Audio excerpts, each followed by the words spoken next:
Good evening, ladies, gentlemen, dear friends, dear guests and members of the Valdai Club. I'm pleased to welcome you at this closing session of the 18th annual meeting of the International Valdai Discussion Club. And of course, it gives me great pleasure to invite our most distinguished guest to the stage, President Vladimir Putin of Russia.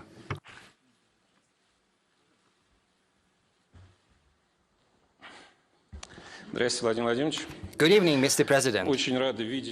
We're very glad to have you once again and to see you in person, because last year, due to the consequences all too well known to you, we had a very good conversation, but remotely right now, life is getting back on track. This year, our session has been very interesting, very energetic and vibrant. I think people miss live discussions about relevant issues of today, and we didn't expect that. But, you know, of course, we understand that international politics is very important to discuss, but this is not the most important thing right now. Yes, it's changing, but the pandemic has not overturned it.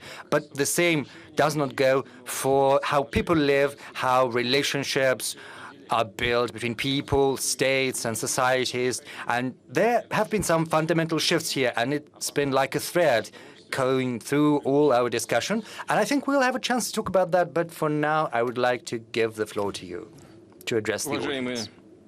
Distinguished participants of the plenary session, ladies, gentlemen, from the outset, I would like to thank you for coming to Russia and for taking part in the events organized by the Valdai Club. As is tradition, during these meetings, you raise acute, burning issues of today. And you discuss comprehensively issues that are relevant to people across all countries of the world. This year, the forum's main theme has been formulated very straightforward, bluntly even: global shake-up, 2021, the individual values and the state. Indeed, we live in the time of fundamental shifts, and as is tradition, if you'll permit me, I will speak and share my views on the agenda that you have formulated. These words live during the times of change. It seems somewhat trivial because we cite it so often, but this era goes back quite some time, and this state of fluidity has become something customary. So do we need to emphasize that or not? And I think that I agree with those who've come up with this agenda for this year's forum. I think it's worth doing that. Over the recent decades, many people have quoted the Chinese proverb: the Chinese people is very wise, they have great thinkers and great valuable thoughts we have to keep in mind. And one of them is, God forbid that we should live in the time of change. And we live during these times of change, whether we want that or not. And these changes are becoming increasingly fundamental, increasingly tectonic. And let's cite another thing coming to us from China, another piece of wisdom. The word crisis in Chinese, I think there are many people from China here, and if I'm wrong, they will correct me, but as far as I understand, crisis in Chinese consists of two hieroglyphics. The one stands for danger and the other for opportunity. And we say in Russia, you've got to be clever about fighting the difficulties, and when you fight the danger, you've got to use your experience. And we have to realize the danger that we are up against, and we have to oppose it. And there are different dangers, and they are multifaceted. And there is another component to the crisis, namely opportunities, opportunities that are not to be missed, that have to be seized.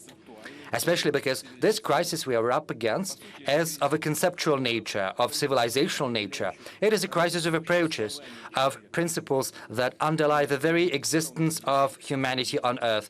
And one way or another, we will have to have a very serious think about all of that. And we need to understand what we have to renounce, what we have to revisit, what we have to adjust. And I'm confident that genuine values have to be fought for, and we've got to defend them with everything we've got. Humanity has entered into a new era, and it happened more than 3 decades ago when the main conditions were in place to put an end to the military, political, and ideological confrontation. I think you've talked about that, and our foreign minister spoke about these themes too, but some things I will have to reiterate. Back then, a quest was started for a new balance, a new equilibrium, new conditions in social, political, economic, cultural, and military fields. There was a search for a foundation for a new world system. So far, we failed to grasp it. And those who felt that they were victors after the Cold War, and we said that on many occasions, and they felt after climbing the Olympus that they were losing the feet, the ground under their feet. And however beautiful the moment was, even you say, linger on, the art so fair, you cannot make it stop and linger. And this changeability is ever present, this transit is never ceasing, and it seems we should have adapted to it, but so far we failed to do that. And this transformation that we see is of a different magnitude than the ones humanity faced in the past. It's not just a shift in the balance of power or scientific and technological breakthrough, even though these things are happening right now. What we encounter right now is systemic changes that go in parallel in all directions, in all dimensions. The geological, the geophysical state of our planet is changing, and we have increasingly paradoxical interpretations of humanity is and what its raison d'etre is. Let's have a look around. Let me share some thoughts with you, thoughts that I cherish. First, the deformation, the degradation of climate and the environment are so evident that even the most careless people and laymen cannot simply dismiss them. We could have scientific discussions about the mechanisms behind these processes, but we see that these processes are deteriorating and something has to be done about it. Natural catastrophes such as droughts, floods, hurricanes, and tsunami have become all but a norm. Suffice it to remember the tragic, devastating floods in Europe this summer, or the wildfires in Siberia, but elsewhere too. We saw the wildfires in Turkey, in the US, and in the American continent. Any geopolitical, any scientific, technological, and ideological competition becomes almost senseless amid such conditions if the victor of such a competition will have nothing to breathe or nothing to sate their thirst. The coronavirus pandemic has become yet another reminder of how fragile our community is, how vulnerable it is.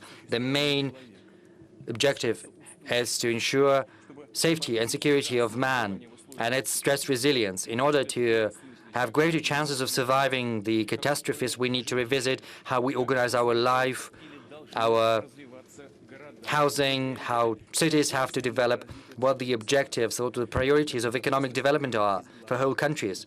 And security is one of the imperatives, one of the peremptory norms. And I dare anyone try to contest that. And then they will have to explain why they turned out to be not ready for crisis and shake-ups. Secondly, social and economic problems humanity is facing have exacerbated to an extent that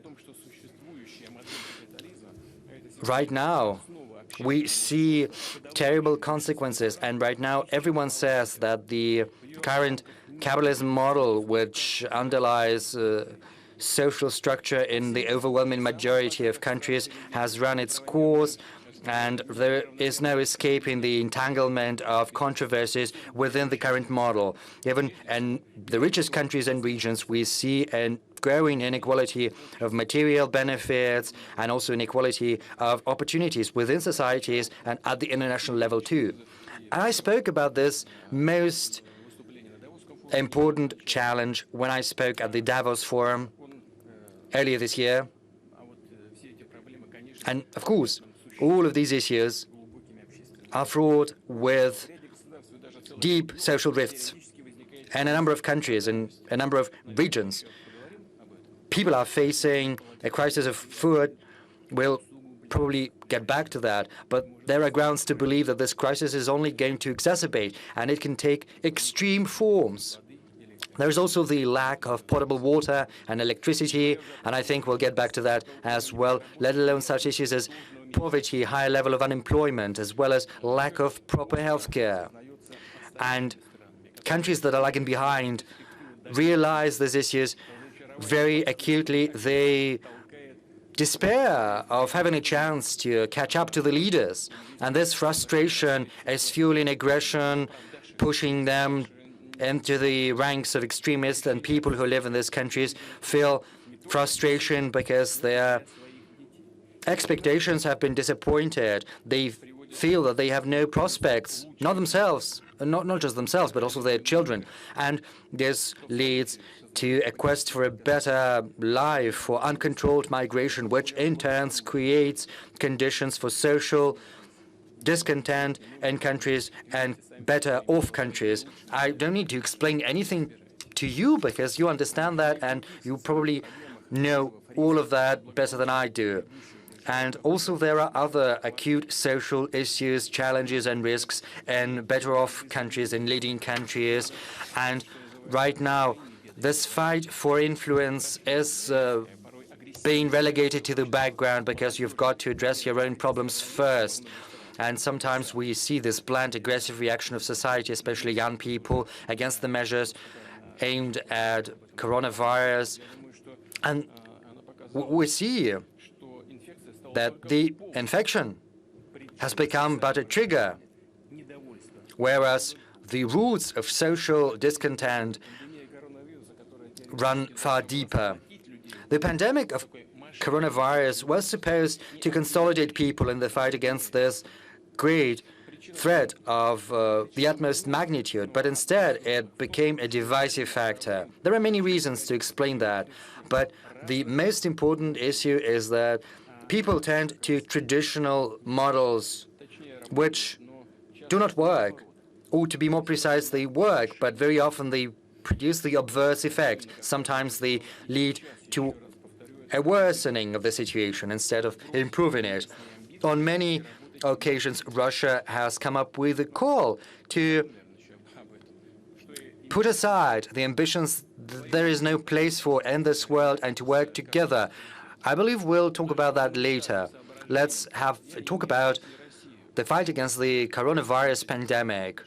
Well, I'm not talking about the sanctions against Russia, but you know that sanctions persist even against countries that are in dire need of international aid, and these sanctions are still there.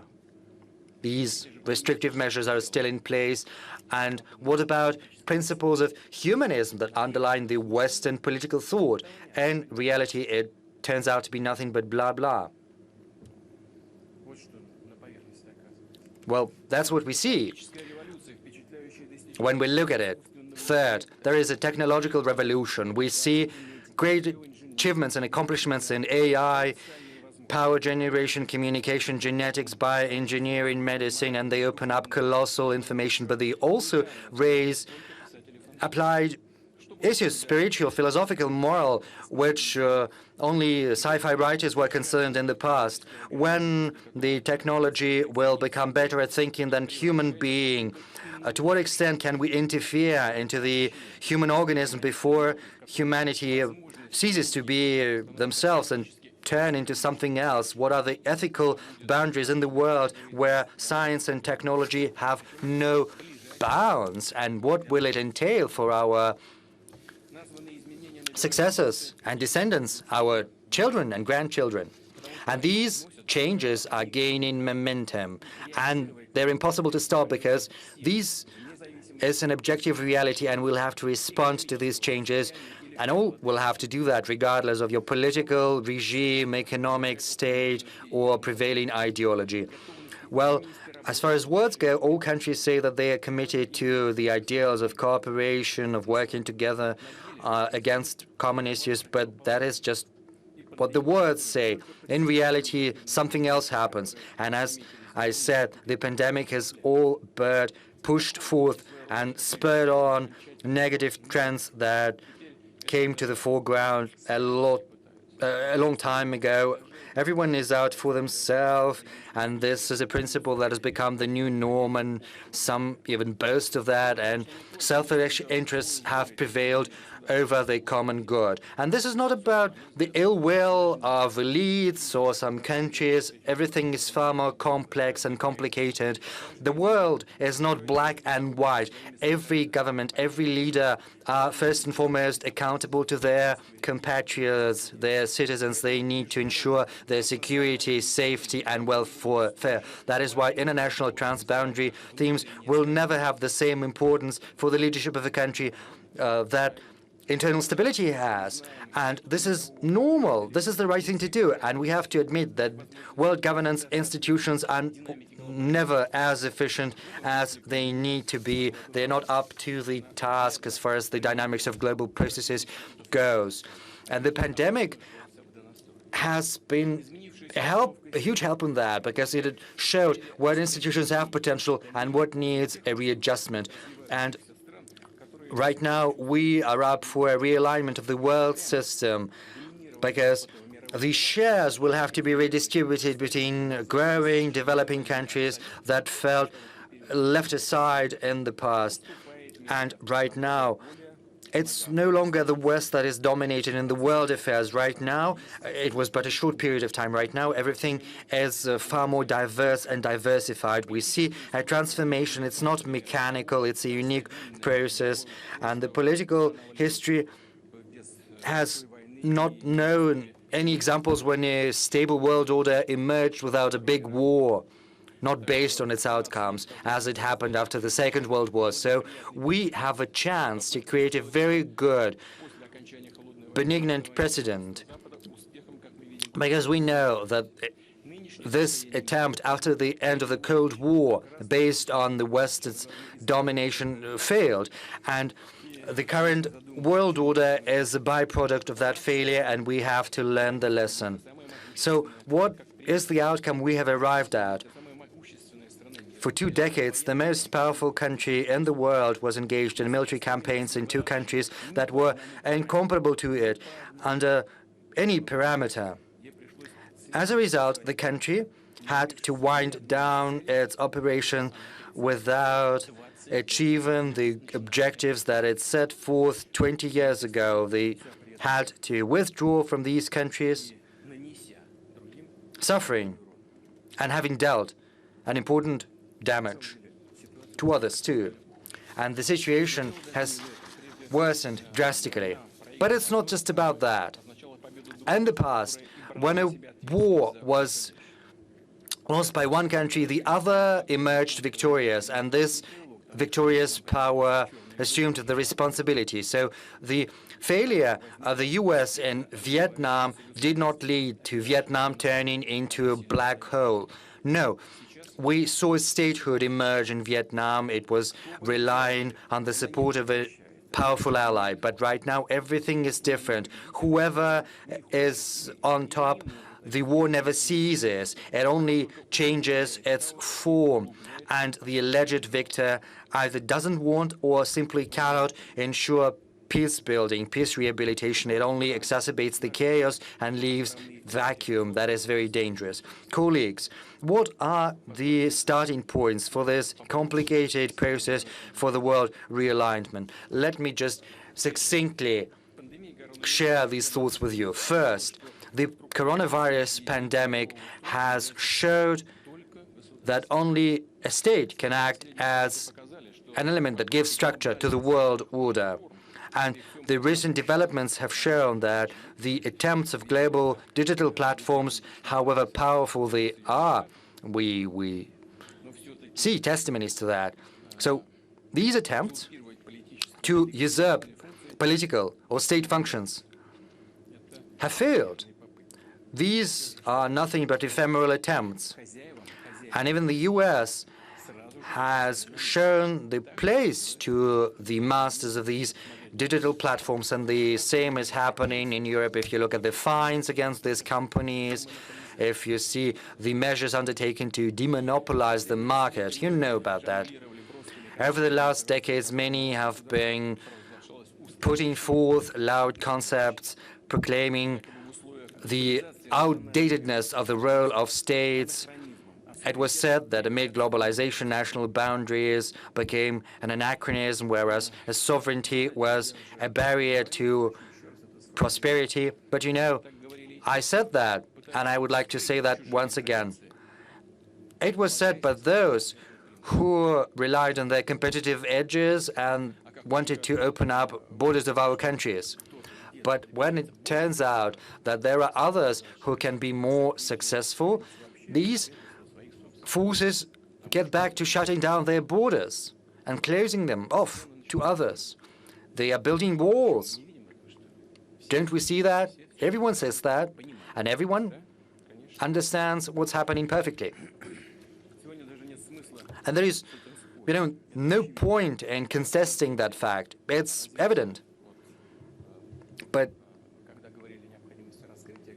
when there was talk about the need to open up the borders, we saw that the development took a different turn, because only a sovereign state can efficiently respond to the challenges of time and to the requests of its citizens. And that is why a working international order has to take into account the interests and opportunities and capabilities of countries, instead of trying to say that it should not be the case.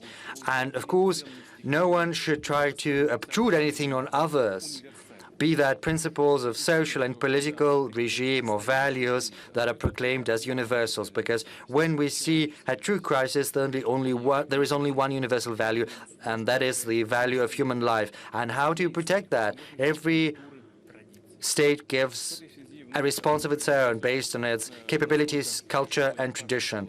And let me say a couple of words about the danger and the magnitude of the pandemic. As we know, the pandemic has claimed so far the lives of more than 4,900,000 people. These are terrible figures that are superior to military losses of the countries that participated in the First World War. Another thing I would like to say is that the magnitude of changes is requiring that we all should be cautious, at least out of self-preservation, because quality shifts in technology, drastic changes in the environment, the overturning of the traditional regime do not mean that society and state have to respond in a drastic manner. We know in Russia all too well from experience, unfortunately, multiple experiences, that it's easier to destroy than to build. A little more than 100 years ago, Russia was undergoing through difficult times because of the First World War, but these problems were not bigger than those other countries were experiencing. Maybe those problems were not as acute as in other countries, and Russia was capable of overcoming these problems. But unfortunately, the revolutionary changes led to a collapse, to a disintegration of a big country. And the same story happened 30 years ago when a potentially powerful power did not embark on the path of necessary flexible transformations that were required. As a result, it fell victim to dogmatists of different kinds, reactionaries and progressionists. Everyone did their part. And this gives us a grounds to say that revolution is not a way out of a crisis. On the contrary, revolution only exacerbates crises. Not a single revolution was ever worth the loss that it dealt, the blow, the damage that it dealt to human potential. Now the world is becoming very fragile, and we need a pillar, a foundation, moral, ethical, value foundation. And values are a byproduct of cultural and historical development of every country, of every nation. And this intertwining of nations enriches those values, allows us a chance to look at a different angle at our own tradition. But this process has to be organic. It should never be rapid, because everything that is alien will be dismissed and abruptly. Any attempts at a value diktat can create the result that is adverse to the desirable one. We see with bemusement the processes unfolding in countries that have grown accustomed to viewing themselves as the flagships of progress. Of course, it's none of our business what is happening. The social and cultural shocks that are happening in some countries, in the Western countries, some believe that aggressive blotting out of whole pages of your own history, the affirmative action in the interest of minorities, and the requirement to renounce the traditional interpretation of such basic values as mother, father, family, and the distinction between sexes are a milestone towards a renewal of society. It's their right. They can do that if they want to. We're not trying to meddle into that, but we have a different point of view. We believe, at least the overwhelming majority of Russian society, that should be more precise, believe that we need to rely on our own spiritual values, on our historical traditions, on the culture of our multi-ethnic nation. The proponents of the so-called social progress believe that they are bringing a new conscience, a new consciousness to humanity, something that is more correct. But we're not the ones to judge. Let them do that if they want to. But there is one thing I would like to say. The recipes they come up with are nothing new. Paradoxical as it may seem, but this is something we saw in Russia. It happened in our country before. After the 1917 revolution, the Bolsheviks followed the dogmas of Marx and Engels, and they also declared that they were going to change the traditional lifestyle, the political, the economic lifestyle, as well as the very notion of morality, the basic principles for a healthy society. They were trying to destroy age and century-long values, revisiting the relationship between people. They were encouraging, informing on one's own beloved and families. It was hailed as the march of progress, and it was very popular across the world, and it was supported by many, as we see it is happening right now. Incidentally, the Bolsheviks were absolutely intolerant of other opinions, different from their own. And I think this should remind you of something that is happening. And we see what is happening in the Western countries. It is with puzzlement that we see the practices Russia used to have and that we left behind in distant past.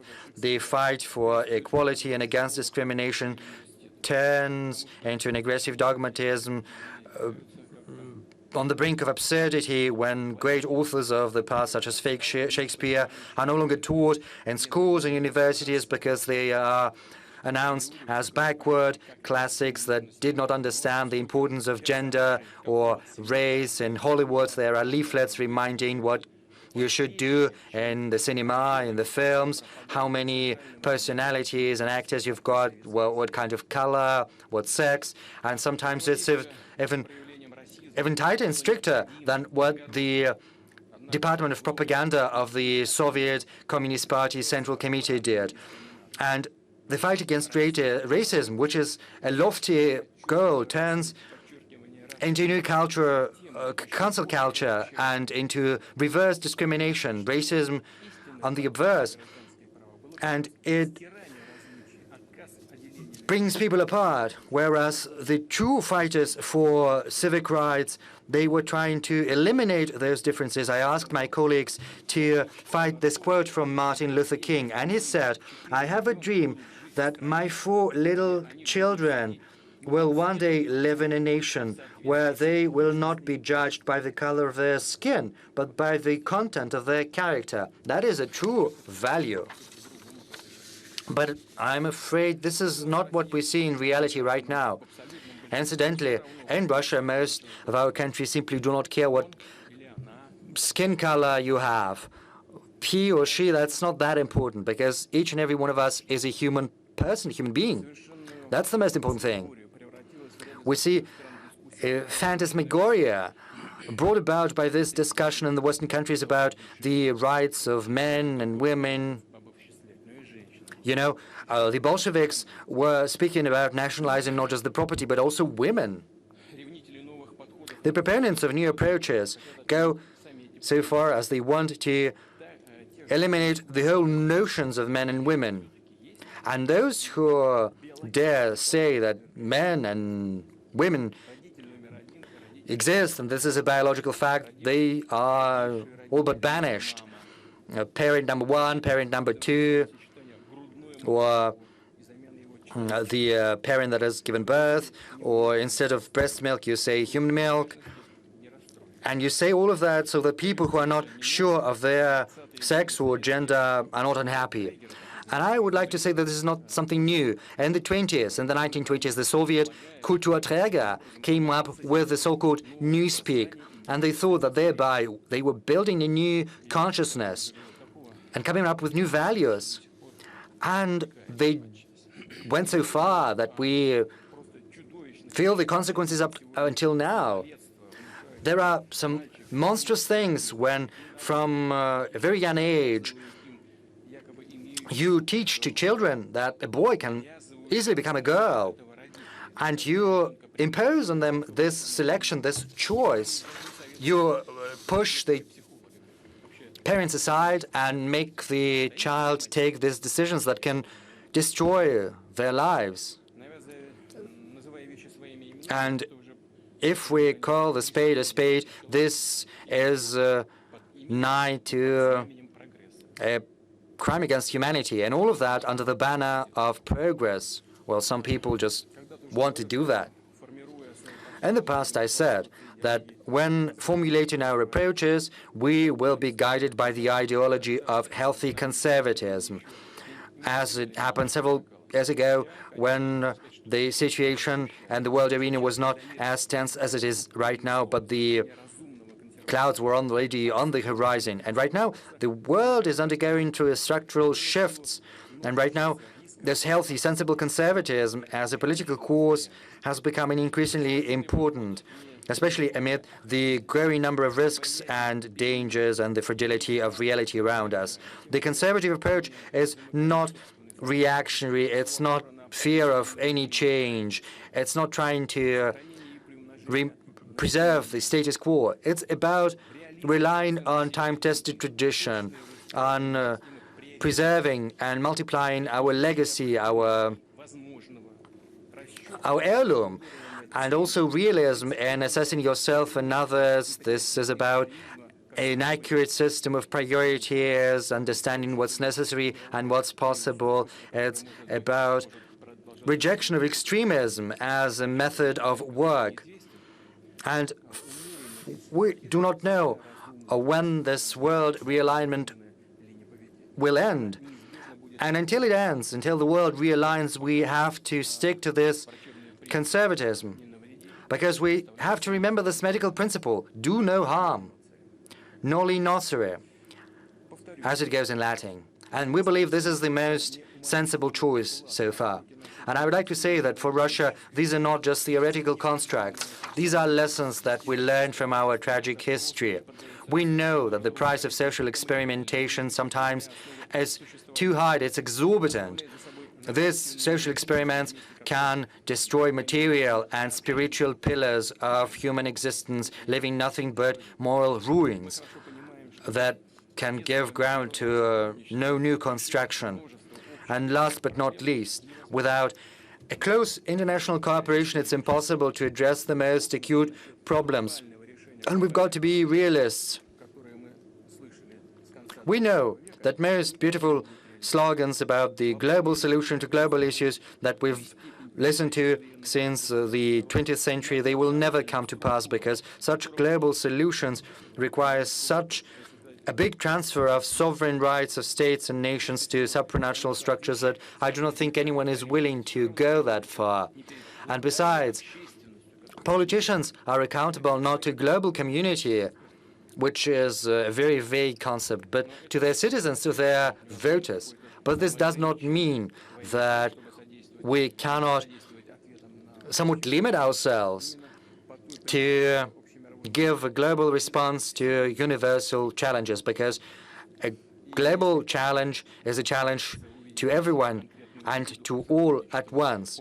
And of course, if everyone sees that they will benefit from cooperation and working together to overcome these challenges, everyone is going to be willing to do that. And to stimulate that, we could probably come up with a roster of challenges and dangers under the UN auspices for concrete countries and for potential consequences. And we need to engage experts from different countries and from different scientific disciplines to participate in this process, in this drafting, and you in particular, distinguished colleagues. We believe that such a roadmap could encourage many countries to have a new look at world problems and to see what kind of benefit they stand to get from this cooperation.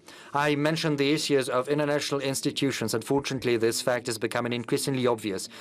A reform or abolishment of a number of these organizations are on the agenda, but the most important institution is the UN, and it still remains a peremptory value. I believe that amid the turbulence of today's world, the UN is the carrier of this healthy conservatism in international relations that we need to normalize the situation. The organization is often criticized because it is not fast enough to adapt to ever-changing circumstances.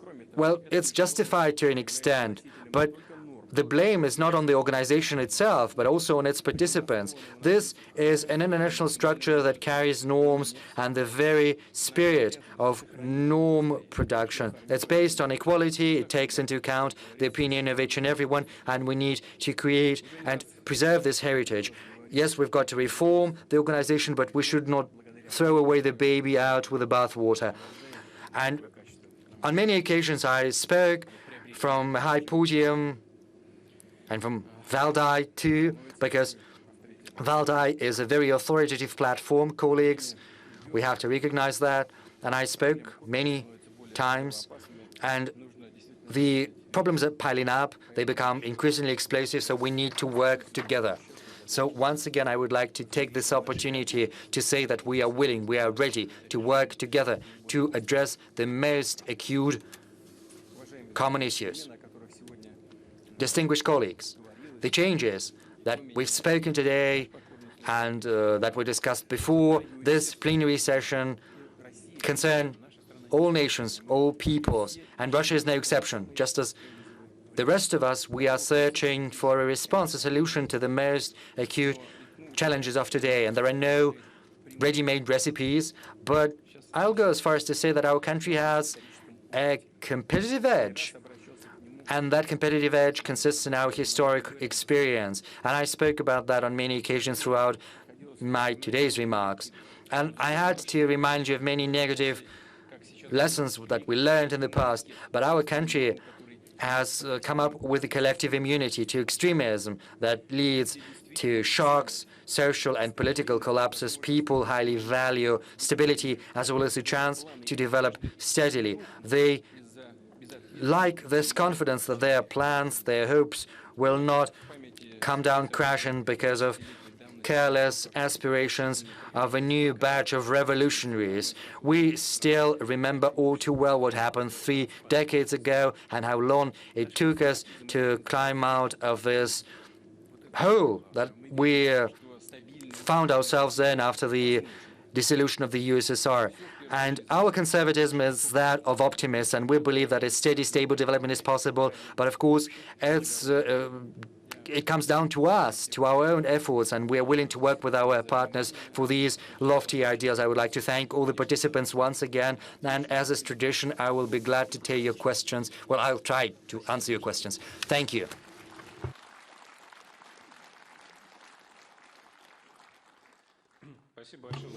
Thank you very much, Mr. Putin, for such a lengthy presentation regarding the current and outstanding issues and some core issues as well.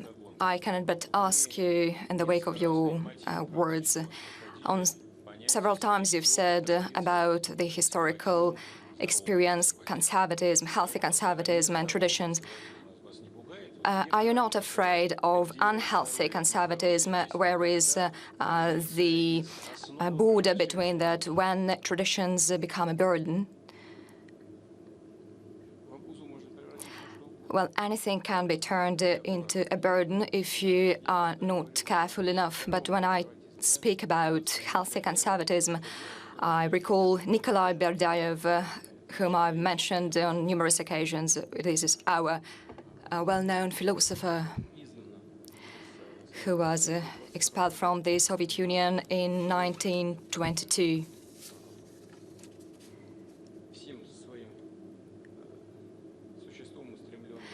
He strived into the future.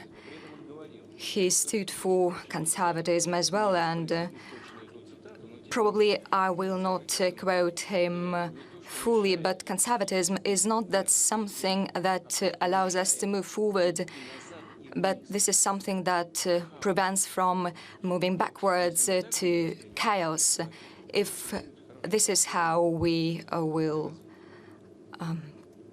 view conservatism, this will help us think about the development and move forward. If we speak about traditions and traditional values, which is the topic that you broach quite often, so you suggest that traditional values should be something that bring the world together, but traditions are unique. How can we come close based on similar traditions? Well, you know, there is indeed identity and uniqueness.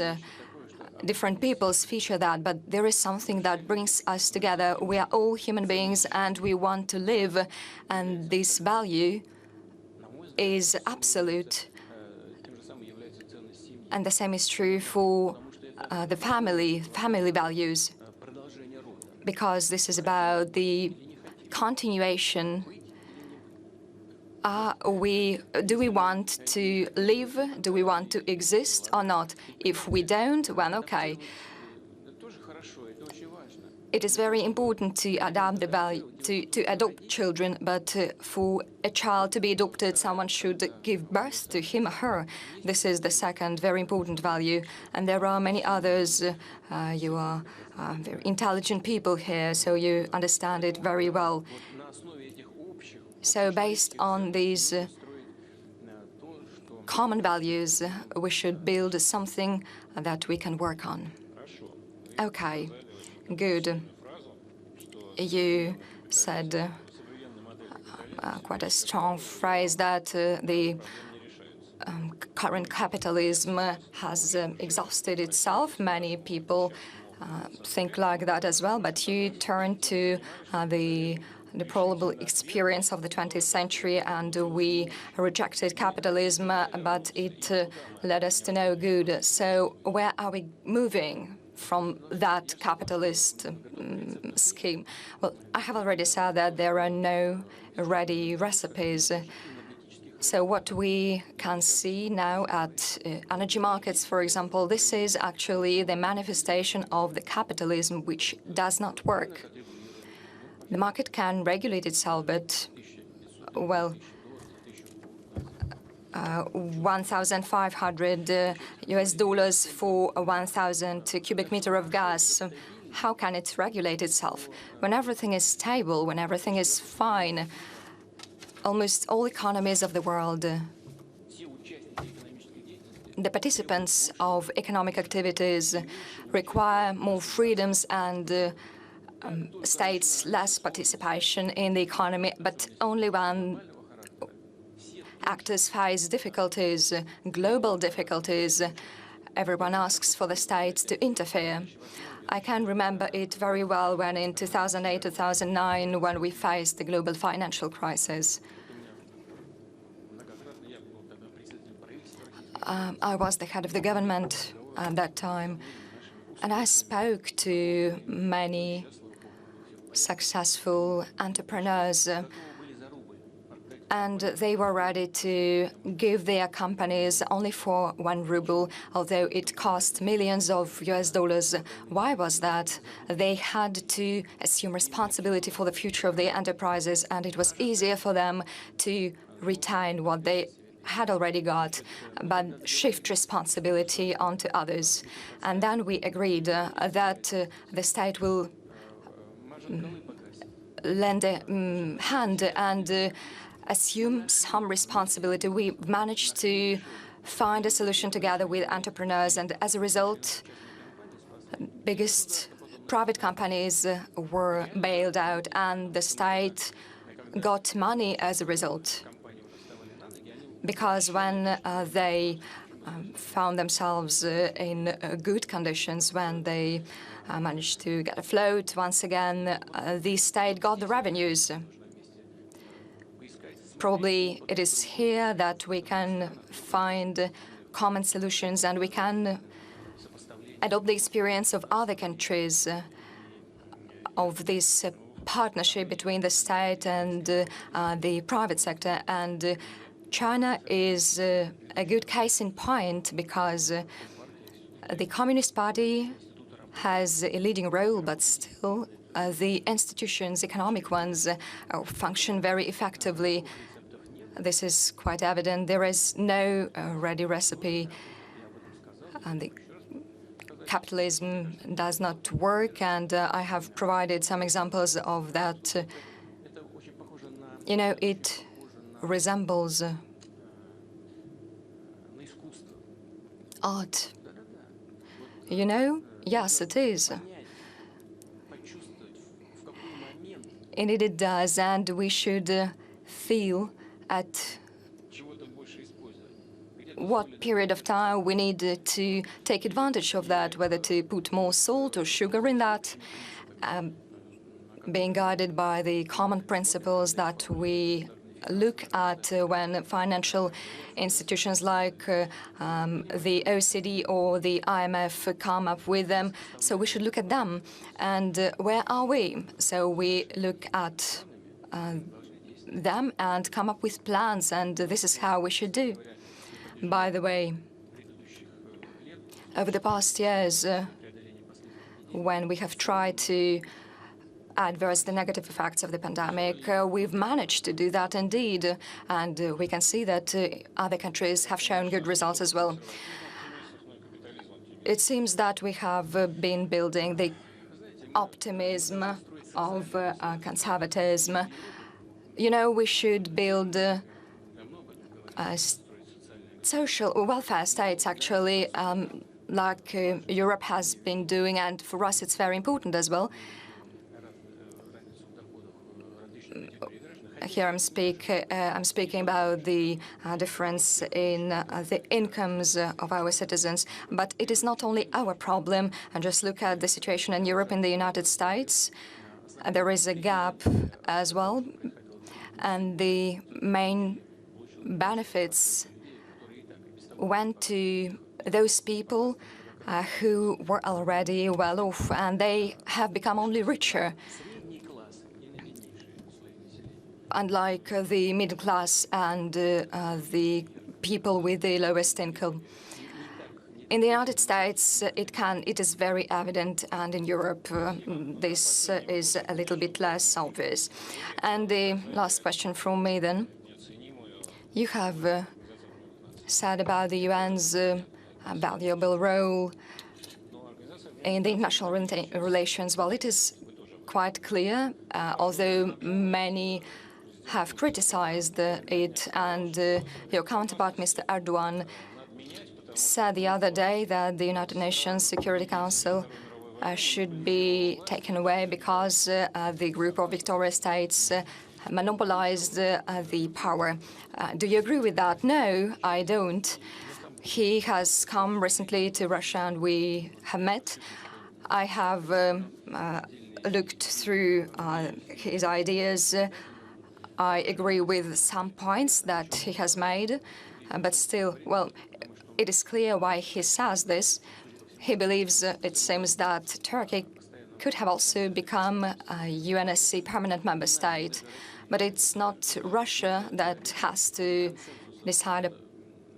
It should be a consensus decision. And we have India, we have South Africa. This is quite a fair thing to do. The most important thing is to strike a balance. There can be different solutions of this problem. I'm not going to jump ahead and tell you about Russia's position. But what is important here, and I have pointed this out in my introductory remarks, and I said that to Mr. Erdogan, well, if we destroy the veto right, the United Nations would die the same day. It would turn into the League of Nations. This will be just the venue for a discussion. It will be Valdai Club number 2. But the Valdai Club number 1 is here, and Valdai Club number 2 will be in New York. Well, we are ready to reply. I said, yeah. Well, this is the point, actually. We do not want to change anything. Well, we do need to change, but we do not want to destroy the foundation. This is actually the basis of the UN. There are 5 permanent member states having veto rights in the United Nations Security Council. There are other states which are non-permanent members, but we should think about making the organization more balanced, because indeed it is true. And in this, Mr. Erdogan is right. United Nations appeared after World War II, and there have been some changes in the power balance as well, and we know that very well. In terms of purchasing power parity, China is ahead of the United States. What is that? This is actually the global change. And what about India? There are 1,500,000,000 people there. Where is Latin America? Where is Africa? Brazil is a giant economy. We should think about that as well. We should discuss these things, but we should not rush in. We should not make mistakes while reforming the organization. Well, the Valdai Club leadership will consider this issue, will consider conducting sessions in New York. I'm afraid about visas. We will have problems with that, I think. Well, you know, probably if it is the head of state level, then it's okay. We can ask Mr. Lavrov to speak about that with his counterparts. Well, yeah, indeed, we can hold Valdai Club meetings abroad at some other venues. It could be interesting. There are well-known, famous analysts, experts here coming from different countries, so we can involve others who could join these discussions in the hosting country. I think it's very good. So we have a goal ahead of us. So, dear friends, feel free to ask questions. Is it a goal? Well, it's not a goal, it's an opportunity. It's just like a crisis. Could you please take your mic? Mr. Putin, I would like to quote your words. You said that Russia should draw upon the Russian values. This is what we said at the Valdai Club meeting yesterday. I would like to ask you, which Russian anthropologists, ethnologists, and writers are closest to you, so that we would be able to understand what values you have stuck to. You know, I do not want to say that it's, for example, Ivan Ilyin. Yes, I do read his books. I have his book on the shelf, and I take it and read it. I have mentioned Mr. Berdyaev as well. There are other Russian philosophers. These are the people who have thought about Russia and about its future.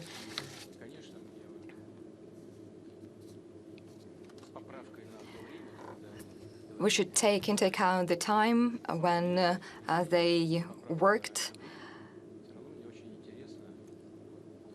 But still, I'm very interested in what they thought and the way of thinking. There is a well-known idea of passionarity of nations. This is quite interesting. We can argue about that, and the dispute is still going on. But if these ideas cause disputes, it means that these ideas remain interesting. I will remind you about the passionarity. The author believes that nations and peoples and ethnicities are born like a living organism, then they go up to the climax, and then they become older. But in many countries, like on the African continent, today's Europe is called the continent that is becoming old. Is it true or not? It is hard to say, but the idea that inside a nation there should be a driver for development, a will to develop, and I believe it has some grounds and some basis for existence. And we can see that some countries are developing very fast, are improving, although there are some outstanding issues. It's like a volcano, like on that Spanish islands with lava going up, and there are other volcanoes that have already died with only birds singing above.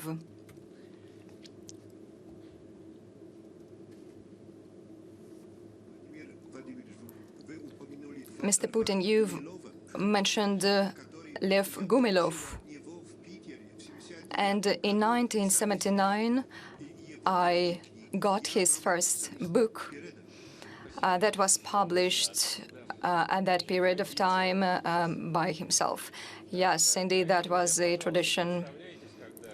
So, dear friends, please introduce yourself and you take the floor. Alexei Miller.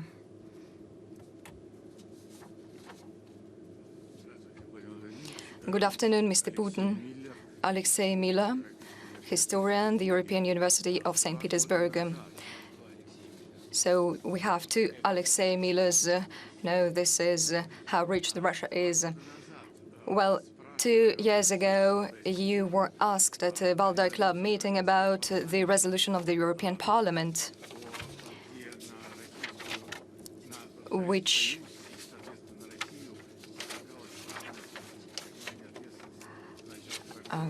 said that Russia and the Soviet Union had the same responsibility for the breakout of the Second World War, like the fascist Germany, and you have flagged up that on numerous occasions. And when you unveiled the monument to the survivors, to the victims of the Leningrad siege, you said that P5 leaders should meet so that we would get rid of these ideas of the war of memories. But we unfortunately didn't move far. Are there any changes for the better? Could you please say a few words about that? And there is a second question. So, well, when we face this confrontation inside the countries involved in this war of memory, there is a high temptation to limit to a certain extent the freedom of discussions of historians, and such discussions imply differences of opinions. Some ideas and points of view cannot be quite right. And is there a threat to Russia in this regard? Is there going to be some limitation to the freedom? No, I do not think we are facing this threat. People sometimes do not take responsibility for what they say, but this is like the reverse of the medal.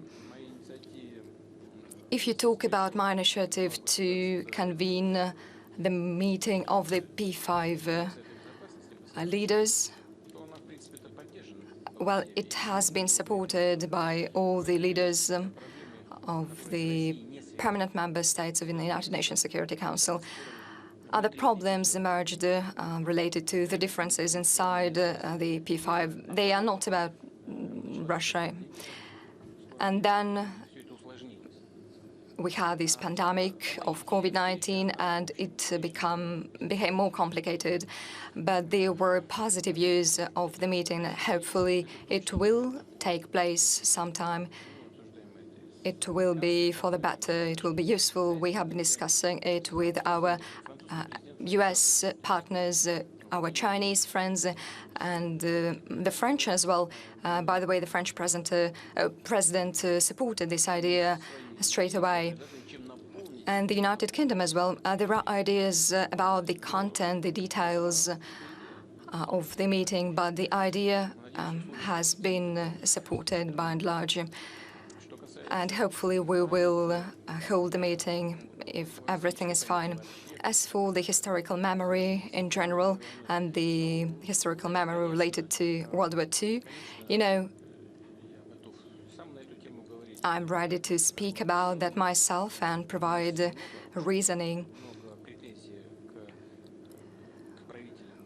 We have some claims against the leaders of the country that existed since 1917 to 1990, but we should not liken the Nazis and communists ahead of World War II and divide responsibility in a 50-50 basis. It is a lie, and I'm saying this not just because I'm a Russian and I'm the leader of Russia, and Russia is a successor to the Soviet Union.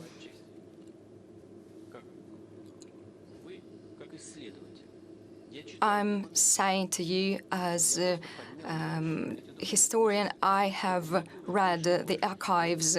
We have been publishing many of documents of those times, and when I read, I changed my views about that.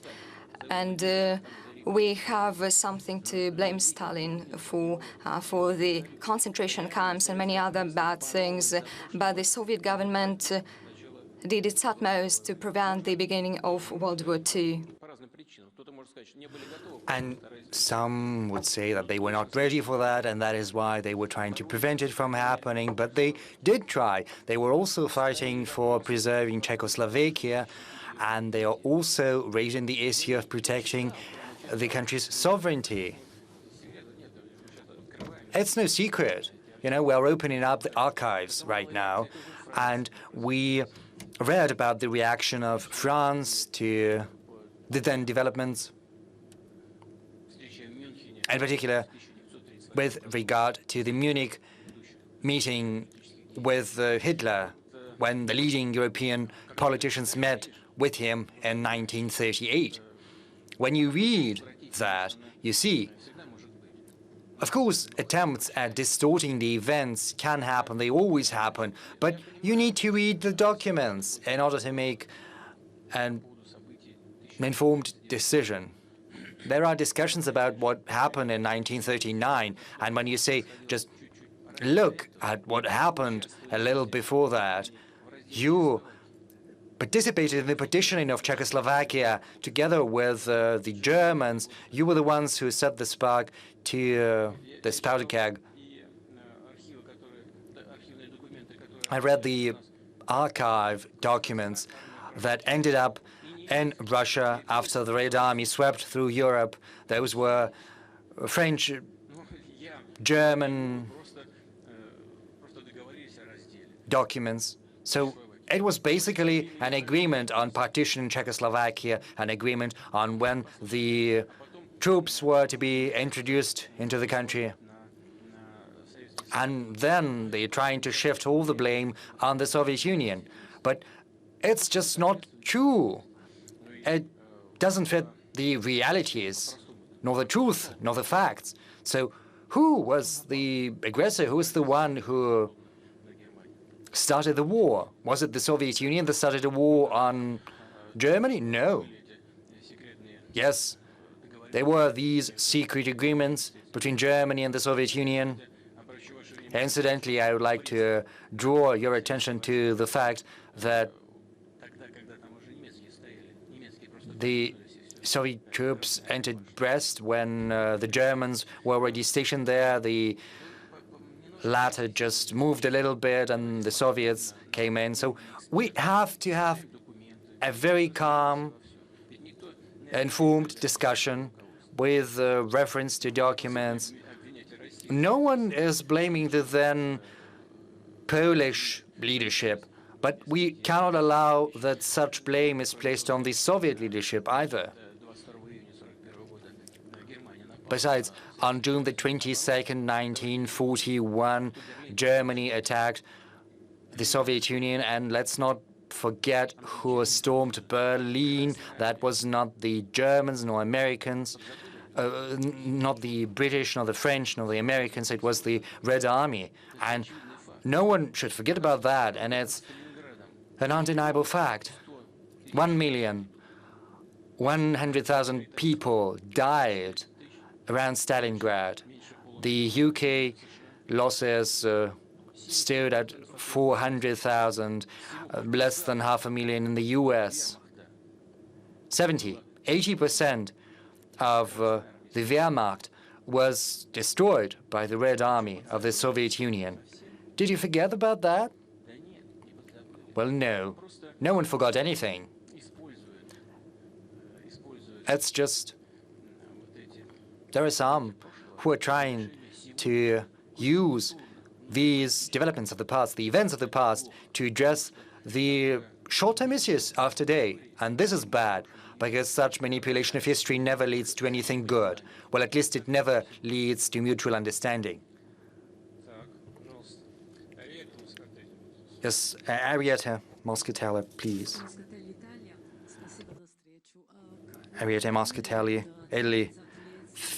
Thank you very much for this meeting. You said that it's 30 years since the disintegration of the Soviet Union, and there's been a lot of talk about the so-called Homo Sovieticus, whether such a man, such a human, existed. So my question is, do you think there was this Homo Sovieticus? Does it exist in reality?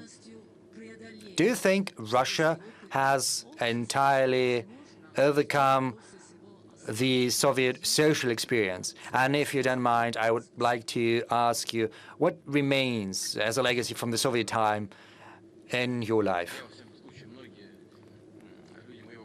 Many people of my generation, at least, remember this formula, a new community of Soviet people, Soviet individual. We remember that very well. And there is nothing bad about this formula per se. But then, the whole world, the US, they're saying that the US is a melting pot where people of different nationalities, different religions, different ethnic groups are melting and mingling together. And there's nothing bad about that. The Irish, the people originating from Europe, from Eastern Europe, from wherever who come, Latin Americans, the Africans, those who originated in these countries and these continents, they come together and they are proud to be US citizens. And that's wonderful, this melting pot. But Russia is a melting pot too. From the very moment when a unified Russian state was created, I think the first steps to do that date back to the 8th century, the 9th century. After the baptism of Rus, a Russian nation started to emerge, as well as a centralized Russian state based on a common market, shared language, the authority of the prince, as well as shared spiritual values. And then the Russian state, after being formed, started to expand, turning into a melting pot in its own right. And there was nothing new in principle that was created in the USSR, apart from this one single thing, this new community, these Soviet people. It took on an ideological flair. And that's not good because it limits the possibilities. Secondly, the Soviet people felt and bore the positive elements of what was happening. They took on such values as patriotism, as the primacy of spiritual, of material values, such values as family values. But there were some negative elements too that made their way into their psyche. Soviet people were devoid and robbed of property. They had no individual property, private property. Well, only some small plots of land, but, it's different, absolutely. And that's why there was a different attitude towards labor. There was this attempt to make everyone absolutely equal,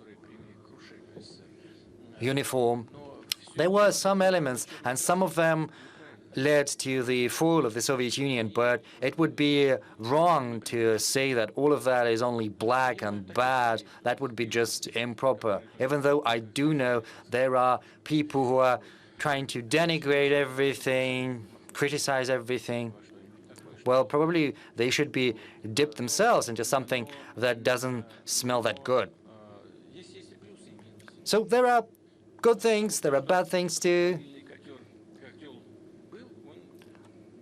This melting pot did exist, and I think it was a good thing, because it's a source of mutual enrichment of people of different nations. If you look at the historical documents, you'll see that everywhere. When Russia was expanding its territory, it never put into a difficult position those people who entered into a unified Russian state. And this goes for their culture, their religion, their history. Look at the decrees and ordinances of Catherine the Great. There was direct instruction to treat with respect the people who were professing Islam. This was a tradition. This was something that always happened. So in that sense, if you talk about trying to preserve these traditions, you'll see that there was nothing bad about this Soviet community apart from this ideological flair that was added onto the melting pot. And I spoke about many things related to the Soviet period of our history. So I don't think we need to get stuck on that. But just as the overwhelming majority of people of my generation, we saw the problems that existed during that Soviet period, but we saw the positive things too, and we should keep that in mind. Well, I graduated from a university. Even though I came from a family of rank-and-file workers, I got a very good education from this Leningrad State University. It was a good thing.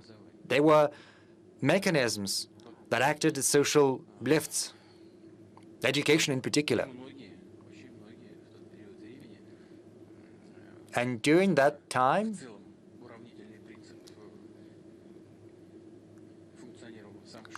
the principle of equalizing was applied very broadly. And some people saw the negative consequences of that equalizing. That's true, but others enjoyed some preferences, and people had access to the social lifts that I've just briefly mentioned.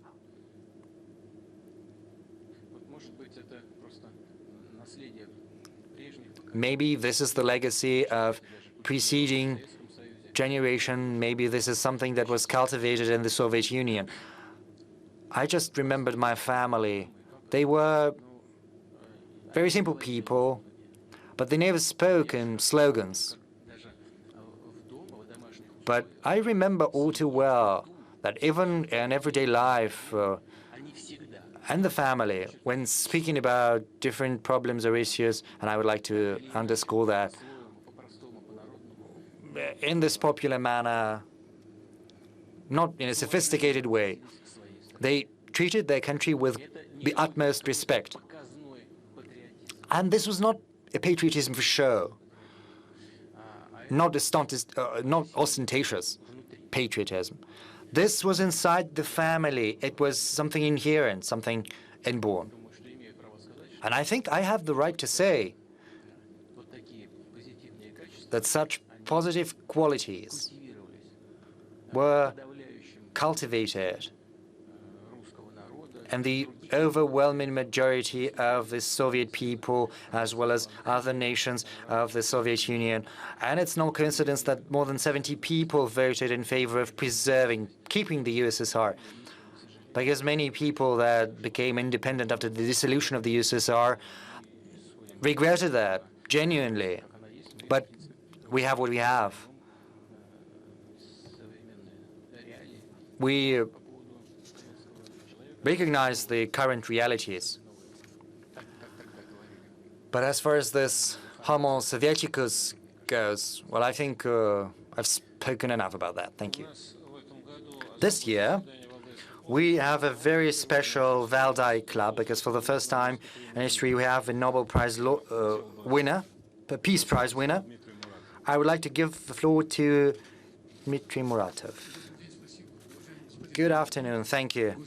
Mr. President, guests of the Valdai Club, Fyodor, I would like to say that we have distributed the money. We've shared that. I would like to thank the Circle of Goodness Foundation.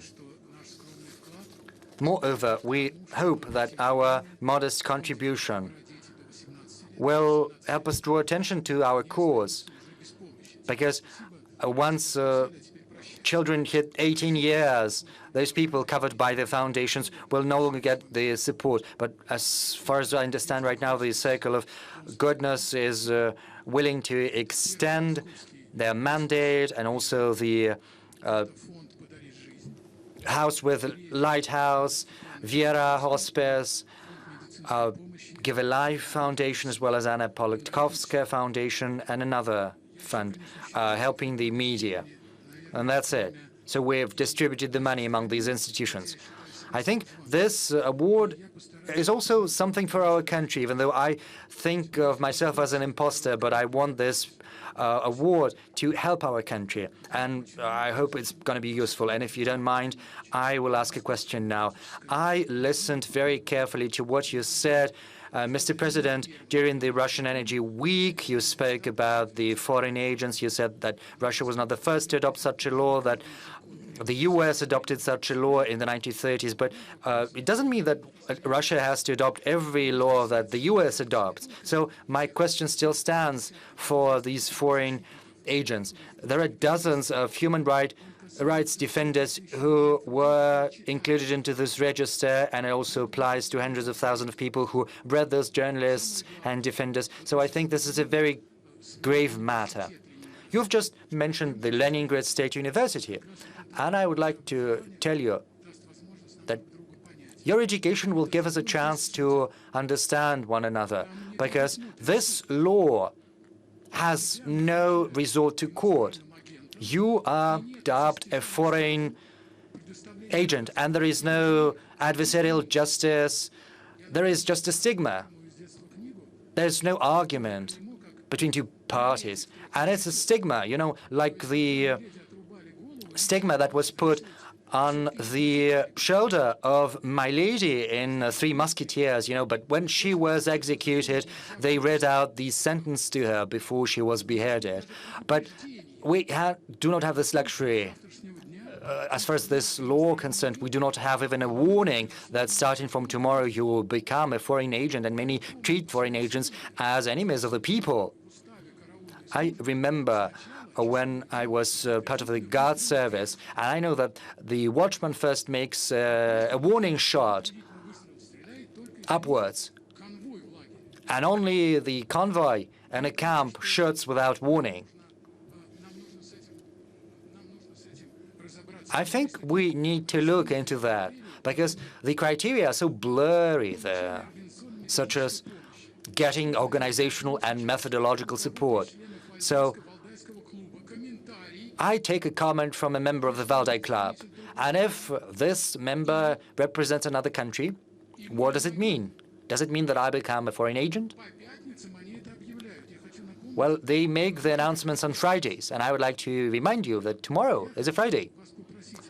I would like to ask you to respond to that. Maybe, Mr. President, together with the head of the State Duma, you could have an extraordinary meeting with the editors of different media. And if you hold this meeting, we will be able to talk about issues that require urgent attention. Thank you. Thank you. First, I would like to present my congratulations on the Nobel Peace Prize, and I would like to remind you that I mentioned Nikolai Berdyaev. He was expelled in 1922 from the USSR on the philosophic ship, and on many occasions he was nominated for Nobel Peace Prize, but he never got one. Well, it doesn't matter. Literature or whatever. Yes, agree, yeah. But the Peace Prize, Nobel Peace Prize, was awarded to the first president of the USSR, Mikhail Gorbachev, and also Barack Obama, so you are in very good company. My congratulations. Well, indeed. You've just spoken about this hospice.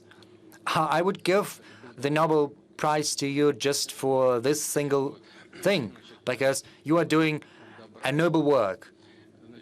The Circle of Goodness Foundation too. Your concern about foreign agents. I'm not going to try to evade the subject. You said, well, yeah, just first, the American law. Do we need to copy everything from the Americans? No, we don't need to copy everything. Not everything. But we've got many liberal people in Russia who say that we need to copy almost everything. But I agree with you, we don't need to copy everything. Second, you said that this decision is made out of court. And the same happens in the US. You are simply called to the Department of Justice and just ask your colleagues how it happens, you know. It's brutal. Sometimes it goes as far as to criminal responsibility, criminal proceedings. And it's not the position of this or that media or person. This law does not bar you from having an opinion of your own on this or that issue. This law is only related to getting financial support from abroad if you are engaged in internal political activities. That's how it goes.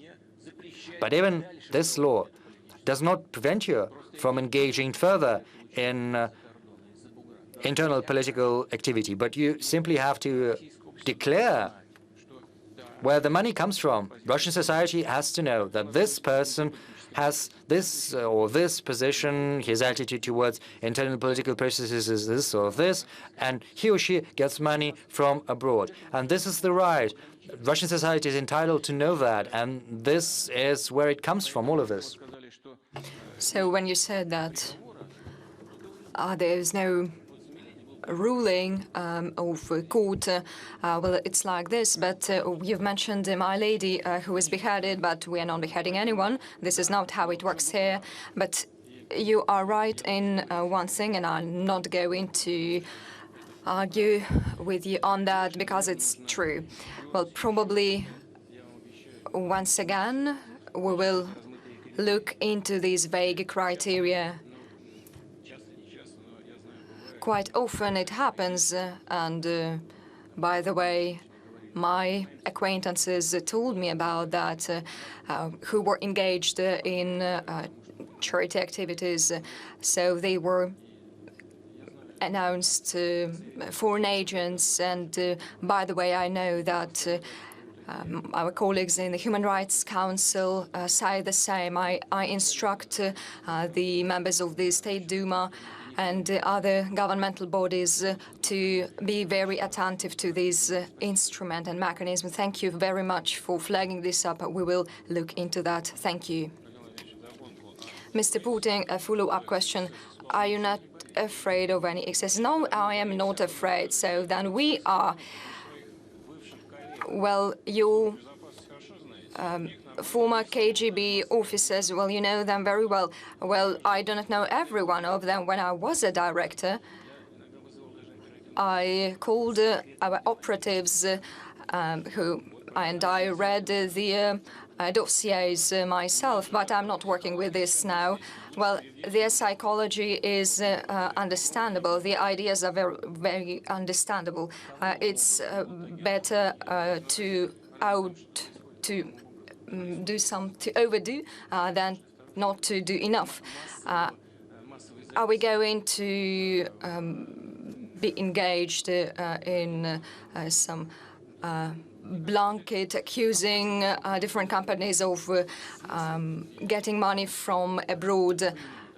Is it going to be indiscriminate? No, it's not going to be like that. And it seems to me that I have explained it in detail. So we have a foreign agent here. It's Margarita Simonyan. Could you share your experience, please? Yes, we have been foreign agents for many years, and I have received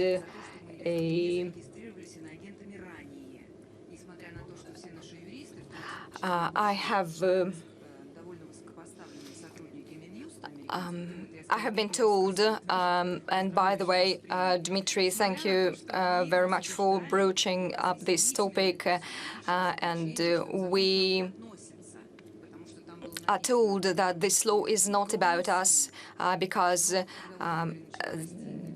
they did not include mass media outlets in the law because we should be registered as mass media outlet.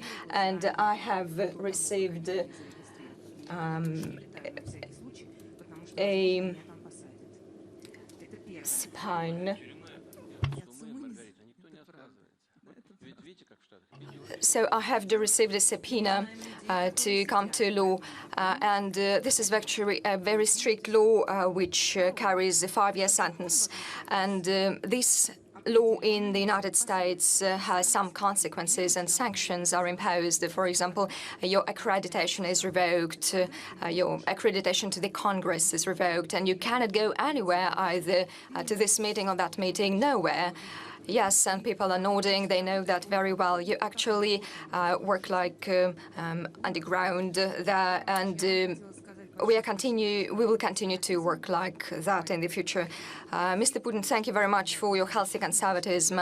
I am a mother of 3 children. I'm afraid of the situation when my child will be able to choose a gender, sex, and she will be told that she is a human being who will feed her children with human milk. And I hope that it won't be allowed in our country, despite it being very open. You have said about blah blah. That became a humanistic foundation of the European ideas. So the freedom of speech was like that postcard, and we try to look at that. We hope that there won't be any foreign agents in our country. But actually, this freedom of speech strangled our YouTube channel and our freedom of speech there on the internet. And you know that it is not our project. In the first place, it was the project that we tried to make for the country, and we do not believe in anything other than reciprocal measures. And Deutsche Welle was behind us in some ratings, and still it covers events in Russia, but we cannot cover events in Germany, although we have studios there.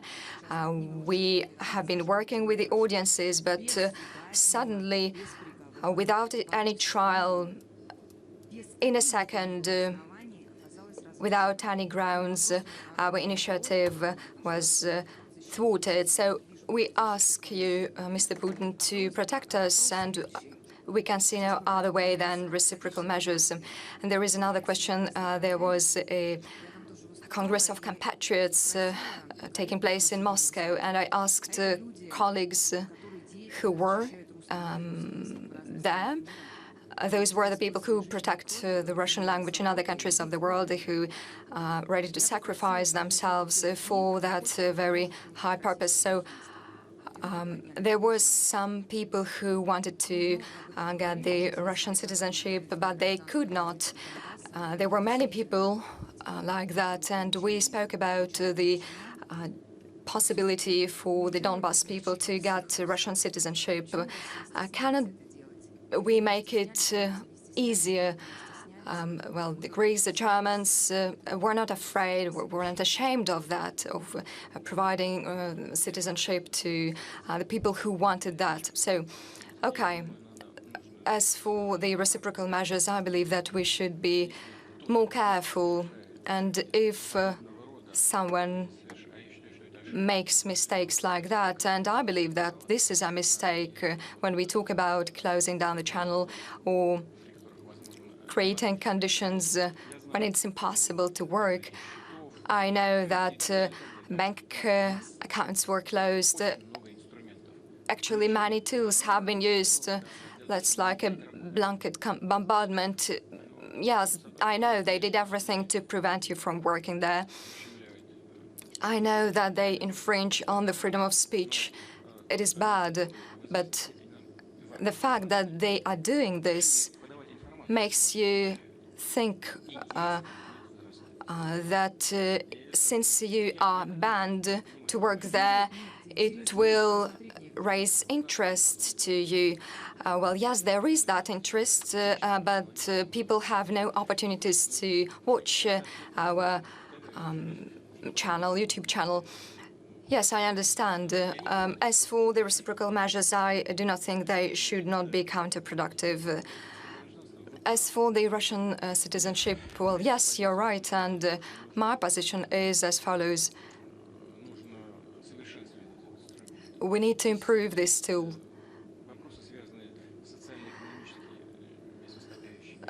There are social and economic factors, including hospitals, kindergartens, jobs that we should think of. Houses for those people, well, but still, we should have a more liberal legislation on citizenship, and this is what our labor market requires as well, so we'll think about that. Thank you. Colleagues, apart from those people who are present here in the room, there are participants who are watching us online. They didn't manage to come, so I ask Robert Legvald, the honorary professor of the Columbia University, has joined us. Could you please show him? Thank you very much, Julia. For me, it's a disappointment that I've not been able to be with all of the participants in the Valdai conference, but I'm particularly pleased to have this opportunity to be part of this session. The topic of Valdai this year has been very transcendent and fundamental questions, and I admire Valdai for doing that. And Mr. President, President Putin has certainly risen to the challenge of that agenda and has addressed it in an extremely engaging and revealing fashion. My question, however, is narrower, much more specific, and I apologize for descending to this level, but it's a question that's important in my country. I think it's a question that's important in your question. Although neither your government nor the Biden administration believes that a reset of the U.S.-Russian relationship is possible at this juncture, how do you evaluate how do you assess the evolution of the U.S.-Russia relationship since your meeting with President Biden in June. In what areas has there been progress, if any, and what, in your view, are the obstacles to further progress? Thank you very much.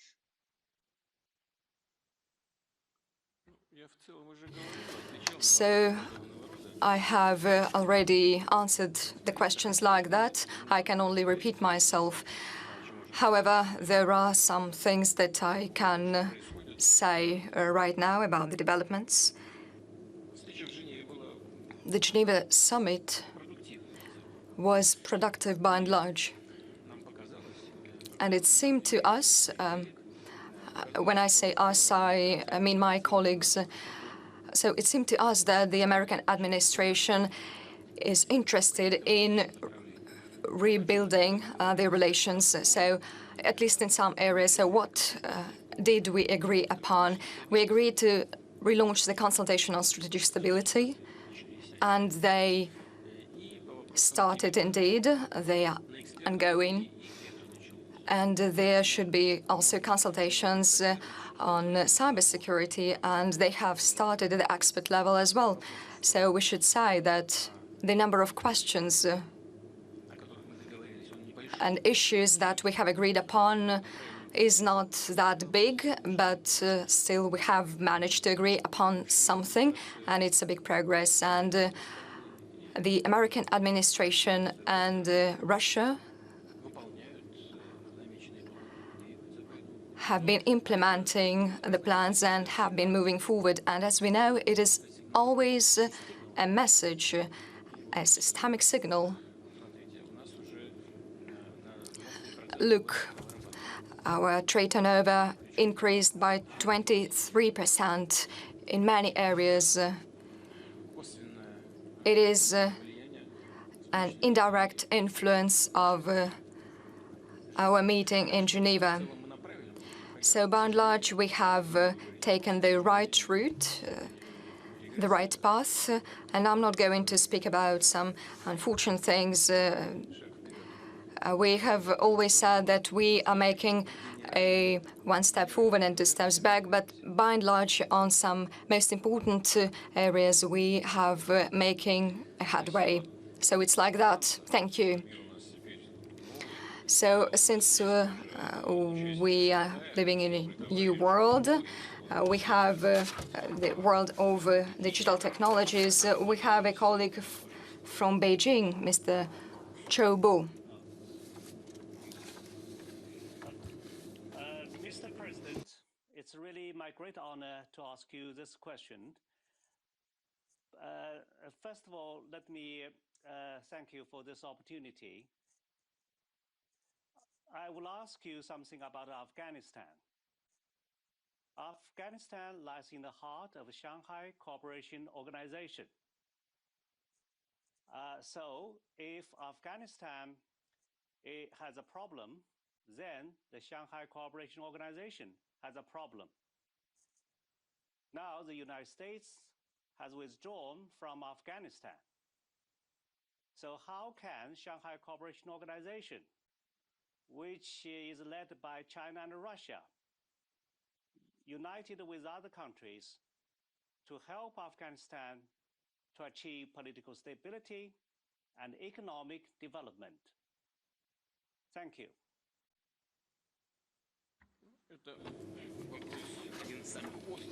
Well, you know, it's one of the most pressing issues nowadays. The situation in Afghanistan is very acute, and we have had a meeting with the representatives of the Taliban movement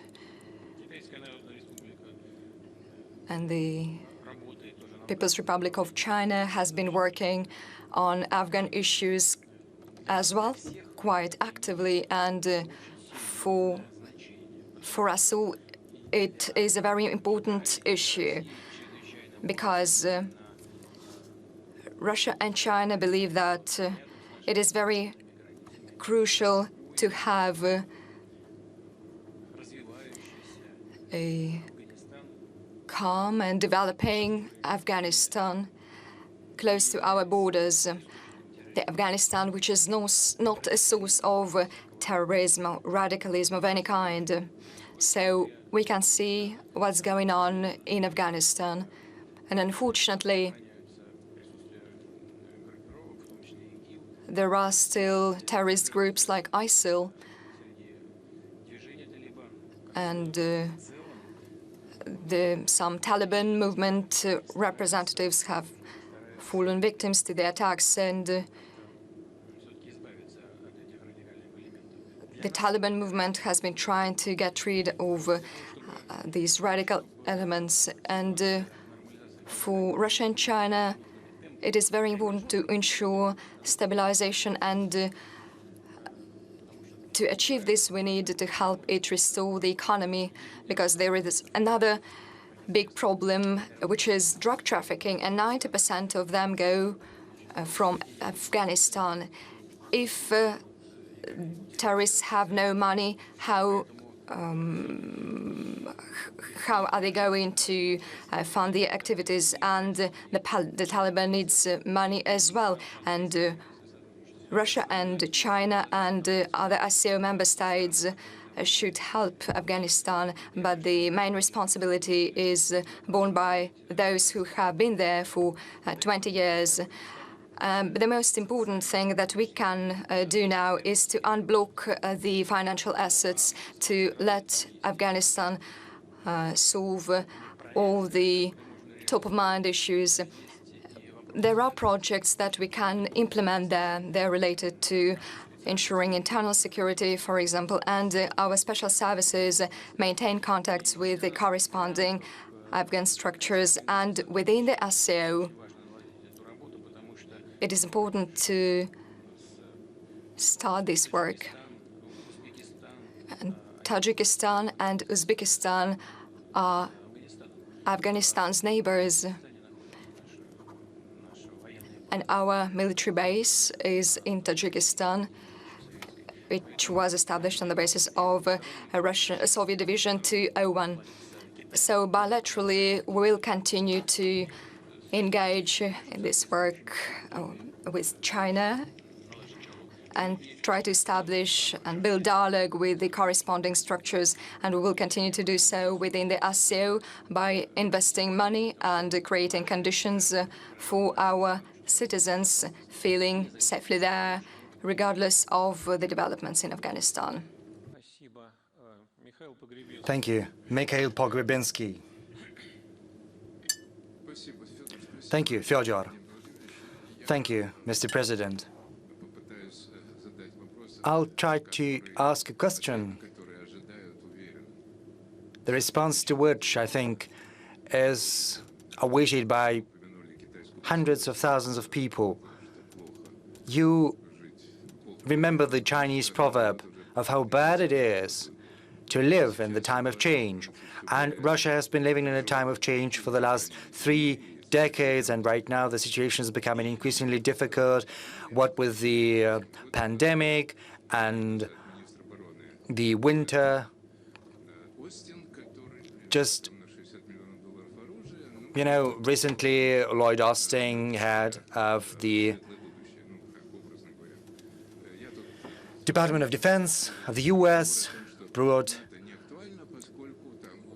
millions worth in arms and weapons to Europe.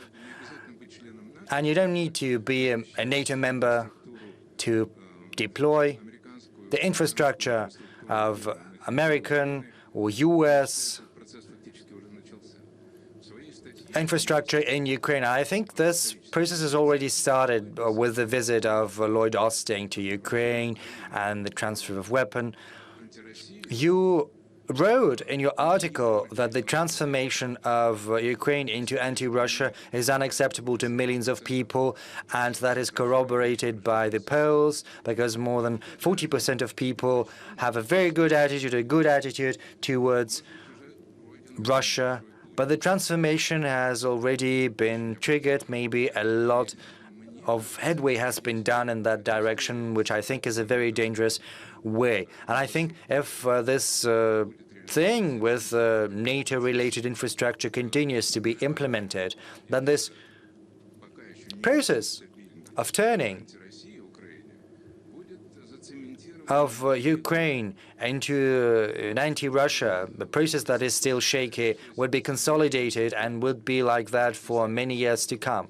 So if this process continues, this is going to present a serious threat to Russia, and this can be fraught with a complete disappearance of Ukrainian statehood. And people who speak against this regime are subject to repressions. You know, Viktor Medvedchuk runs the risk of being thrown behind bars for coming up with courageous ideas. So what do you think needs to be done? How do we stop this process?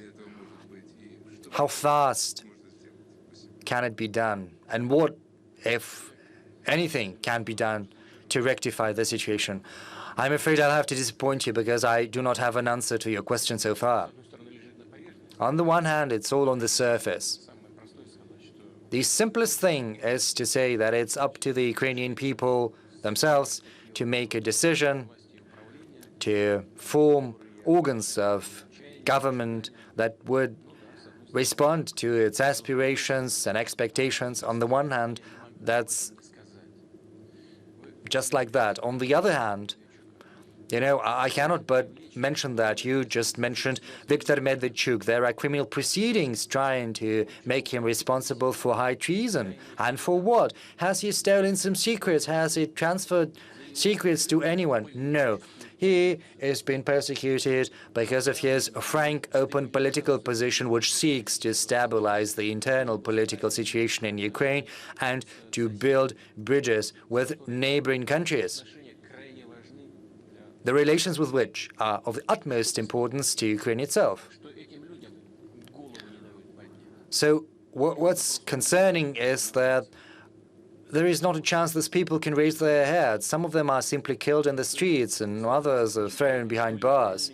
So it was as if there are no legal means for the Ukrainian people to form such bodies of power that would respond to the interests of Ukrainian people. People are simply afraid to answer polls because there is a handful of people that have virtually appropriated the laurels of victors in the fight against independence, adhere to extreme political views, and they're the ones that run the country, regardless of who is officially at the helm.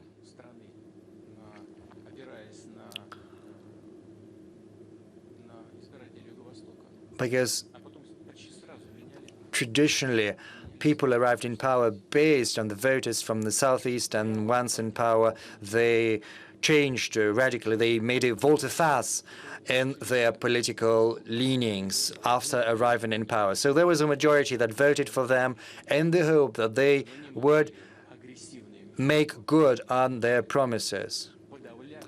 But there was this aggressive, vociferous political minority that simply suppressed the attempts to respond to the interests of the overwhelming majority of Ukrainian citizens. So this minority runs the country. This is kind of a dead end, and so far I do not quite see a way out of it.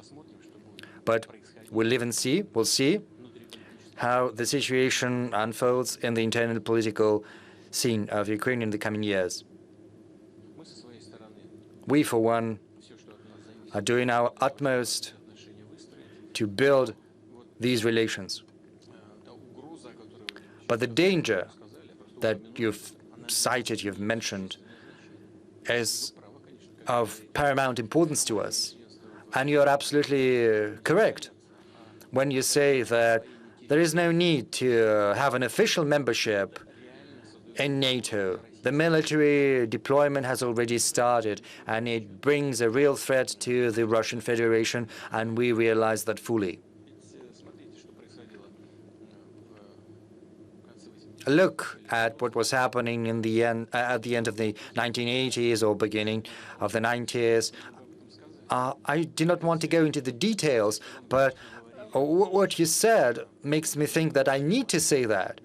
After the unification of Germany, there was all this talk that under no circumstances was there a chance that NATO infrastructure would move eastwards. This was one thing Russia had to be sure of. This is what was mentioned in public, but in practice they tricked us. And they say, show us a paper that says that there was the first expansion, there was another expansion. What are the consequences thereof? Military, strategic consequences. The infrastructure is getting increasingly close to our border. In Poland, in Romania, ABM systems have been installed with Aegis launchers.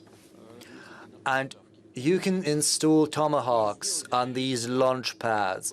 And these are offensive systems, and you can switch them, just in a blink of an eye. All you need to change is the software, and no one will be any the wiser. You can also place intermediate and shorter range missiles there. Did anyone respond positively to our announcement that we are not going to deploy similar missiles in the European part of Russia if we produce any? But we still wait for someone from the American side to say the same. They're not responding to our announcement. We're all adults here. So what are we to do?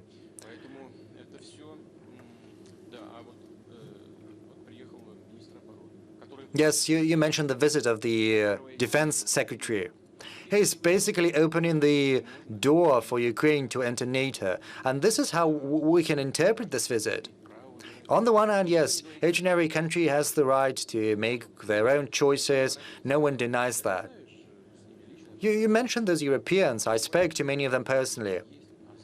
So today you've got this politician, tomorrow they disappear, being replaced by someone else who emerges to the political stage.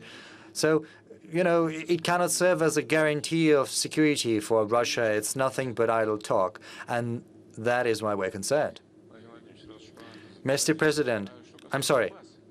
As far as military bases go, I know that there are some constitutional provisions, but no one bars training centers, and under the guise of training centers, you can place anything there. And there were public announcements. If tomorrow a missile is deployed next to Kharkiv, so we're not the ones who are trying to sneak our missiles there. Others are doing that right next to our borders. Yes, Secretary General of NATO gave an interview. Mr. Stoltenberg said that NATO is going to readjust its strategy right now.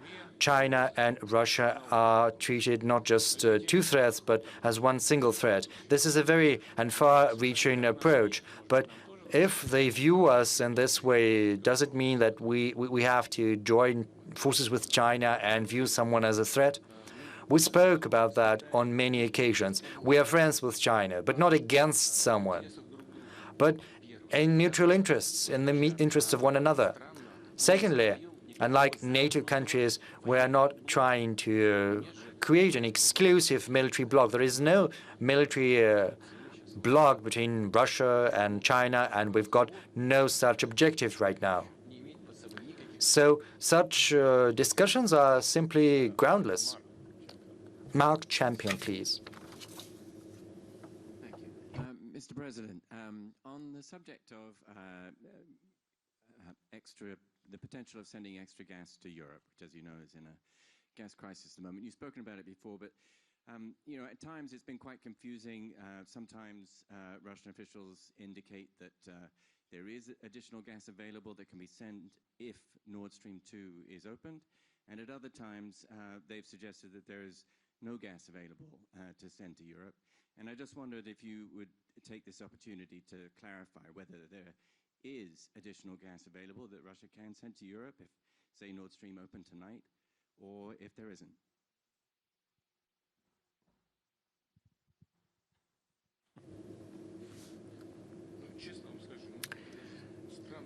Well, to be honest, it's somewhat perplexing to hear such questions.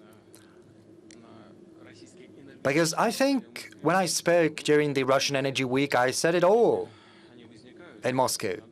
But since such issues still crop up, I think I'll have to respond once again. Listen, what's happening right now? Yesterday, the day before yesterday, we had a talk with the government, and it's not just about the energy sources. It's about the very state of the global economy. Leading countries, European countries, have a deficit of gas. Let's have a look at the U.S. Recently, the U.S. decided to increase the ceiling for government debt. For those who are not well-versed in economy, what does this decision entail? It means that the Fed is going to print more money and it'll give this money to the government. So it's new emission of new money. The deficit is growing. Inflation rates are going up as well as a derivative. And it brings about an increase in energy prices. It's not the obverse. This is the sequence in which it happens. But the state of affairs is further exacerbated by the realities in the energy market. What are these realities exactly? You've just mentioned Europe. What is happening in Europe? I'll repeat. Maybe I'm going to say some things that I said in the past. Look at the philosophy that the European Commission has espoused over the recent years. This philosophy sought to regulate the energy market, in particular the gas market, through the spot market, through the spot trade. They were trying to convince us to abandon the so-called long-term contracts. In these long-term contracts, the prices are tied to stock exchange prices for oil and oil products. So this is a market mechanism for pricing. But since gas prices have a lag of 6 months after the oil prices change, it means that long-term contracts are more stable, and it means that after 6 months, both the consumers and the suppliers can make adjustments, if need be, with due regard for the recent developments in the world markets. But the Europeans started to boil it all down to spot market. And in spot markets, it's not real gas, not physical volumes of gas. You know, it's all on paper. Whereas physical volumes can be non-existent. And there are several factors to be taken into account. Cold winter, to start with. The gas that is stored in the underground storage facilities. Summer without wind, a very hot summer, sweltering hot. There was no enough wind generation. 2, there were some macroeconomic factors which I have mentioned. The industry, you can have a look at it too. So what happens in the European market? On the one hand, you have decreasing production in gas-producing countries. The gas production has gone down in Europe. In the first half of the year by 22.5 billion cubic meters. Another thing, 18.5 billion cubic meters was not, well, it is the deficit that was not pumped into the underground storage facilities during the first 6 months. And since the year is almost at an end, you've got to multiply it by 2. 9 billion cubic meters, mostly from the US and the Middle East. These companies, they have taken that gas from Europe and rerouted it to Asia and to Latin America. When the Europeans formulated the principles that had to underlie the gas market in Europe, and when they said that everything was to be based on spot market, they thought that it was a premium market. But it turns out that the European market is not working at a premium. So they have rerouted it into Latin America and Asia. I have already said that it's 18 billion cubic meters multiplied by 2. So 19 billion cubic meters is the deficit that the Middle East and the United States have not provided us. So, and the deficit at the European market will stand at 70 billion cubic meters. It is a big figure. So what does Russia have to do with that? It is the result of the policy pursued by the European Commission, and Russia has nothing to do with that. Russia and Gazprom has decreased supplies to the European market by and large by 8.7%. This was the decrease of supplies made by Gazprom, and there was a plus 12% of supplies that we have delivered to China and to global market in general. So our gas supplies surged by 8.7 billion cubic meters, and on the whole, it's 11 billion cubic meters more. So the Americans have not provided another 9 billion cubic meters of gas. So can you see what's going on? And all parties concerned, do you listen to me? So someone is decreasing gas supplies, and we are, on the other hand, increasing gas supplies. And moreover, when it comes to long-term contracts, please pay attention to that. $1,200 US for the 1,000 cubic meters.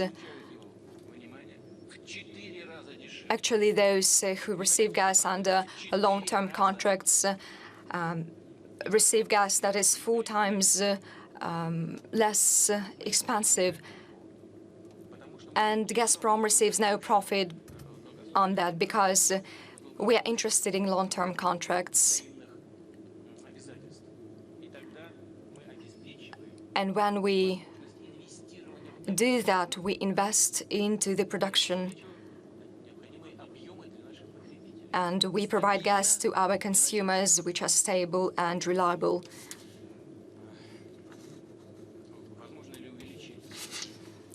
Can we pump more gas? Well, yes, we can when it comes to Nord Stream 2, by the way, and the first pipeline is filled with gas. And if tomorrow the German regulator approves the gas supply, we will start it tomorrow, and it will be 17.5 billion cubic meters. And in December, we will finish the technological work related to filling the second pipeline of the Nord Stream 2, and it will total 55 billion cubic meters. If we take into account the fact that the deficit at the European market will stand at 70, well, 55, it's a big figure. And as soon as the second pipe is filled and as soon as we get the approval of the German regulator, we'll start gas supplies the next day. You have asked whether it is possible, and I can tell you that, yes, it is possible, but we should take a responsible approach to mutual obligations and work on that. By the way, we have spoken a lot about Nord Stream 2 and Gazprom. Actually, there are 5 European companies participating in the process. Why are we talking about Gazprom only? There are 5 big European companies working in this area, within this project, I mean. So it's not only in the interest of Gazprom, it's in the interest of our partners, especially European partners. So, Mr. Putin, about Nord Stream 2. Well, actually, it's your joint achievement with Angela Merkel. I'm not going to miss her. She's leaving. So it's not the decision that I have made. It's hers. She might have run for another term. She has been at the helm for 16 years. This is much, but Mr. Kohl was also ruling the country for many years. But as for Nord Stream 2, we have launched it together with Mr. Schroeder, and when we launched the Nord Stream 1 projects, the situation was the same, like today with Nord Stream 2. But fortunately, Germany and other European countries are receiving gas through Nord Stream 1 and much gas. So we have spoken a lot about green energy, about clean energy, and if there are some questions on that, I will try to come up with my ideas on that. So the carbon share is 3 times lower in our gas than in the American liquefied natural gas. So if our environmentalists are not biased, if they indeed care about the future of the humankind, they cannot but hear that. So they should insist not on closing down on the terminals that gather natural gas. And the same is true for Ukraine. Nord Stream 2 suggests modern technologies. There are pipes that allow high pressure. There are no emissions, and those compressor stations are like small factories running on gas, and they emit CO2. So they emit 5.6 times less than through the gas network of Ukraine, because it is very old, and environmentalists should have said that it should be closed down long ago. But they say the opposite. And the same is true for oil. It seems to me that I have spoken in detail on the gas problem. So since 2009 till 2016, the investment into oil production have stood at approximately $400 billion a year. And in the pre-pandemic period, they dropped by 40%, and now they total 260 billion. And you know, it's a cycle which goes from 15 to 30 years. Well, what are the problems that we have been facing right now? I have already said about different political aspects of them. You know, it's a very important thing that has come to my mind. The political cycles in the leading economies do not correspond to investment cycles, including in such crucial sphere as energy. The political cycle is 4 or 5 years, and what is being done by the leading political forces and parties and individuals, what are they doing? They make promises.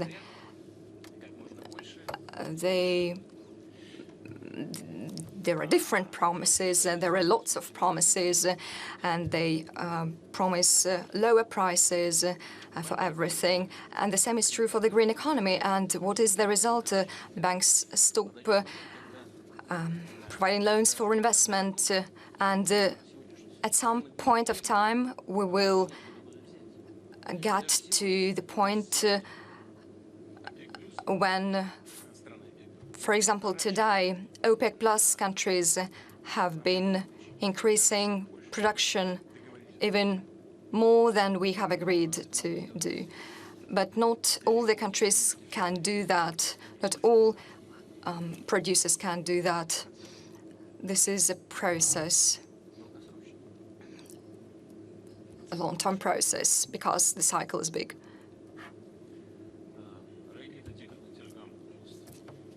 Regulator Gamso, please, you have the floor.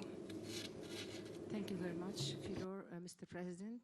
It's good to see you again in Valdai and Sochi.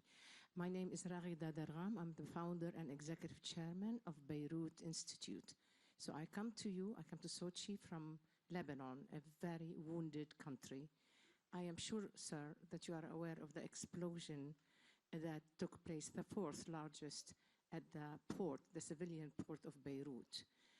There has been an attempt to investigate what happened, the story itself. There was a Russian captain, there was a Georgian owner of the ship. There was a request to you, Mr. President, to share, the request came to you from the judiciary, and it's an independent body from the government, to share what you have from your satellite pictures to tell us, to help find the story, this horrible story that happened, that amounted to assassination of a city, of a capital. My first question, sir, are you willing to share now the information you have, the satellite information, and to lend cooperation to this investigation so that, you know, the values that you spoke about are implemented where it really matters? And secondly, your two allies, Hezbollah and Iran, have been resisting, and in fact, they have been demanding the dislodging of the, not a prosecutor, he's really the investigator, the judge who's investigating the case.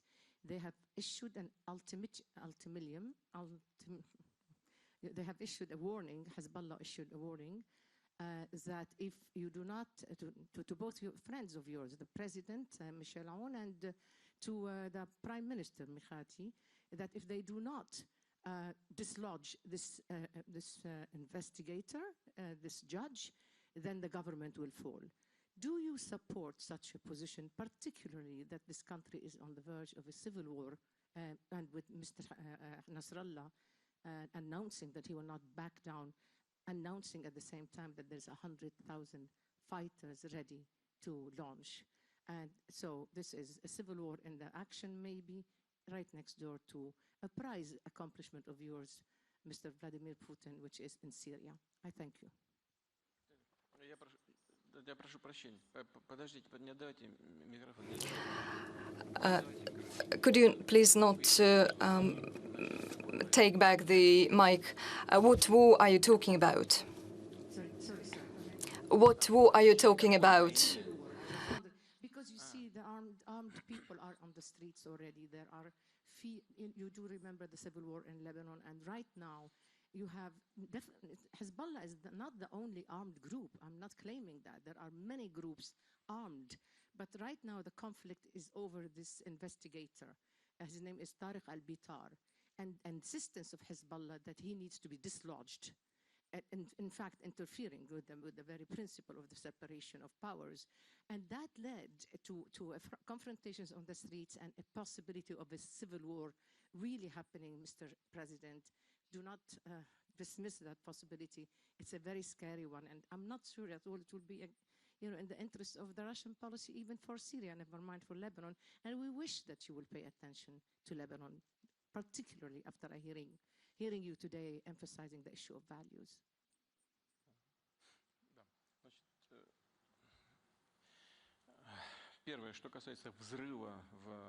First, as far as the explosion in the Beirut port goes, to be honest, when this tragedy transpired, well, I would like to express my condolences once again to the people of Lebanon.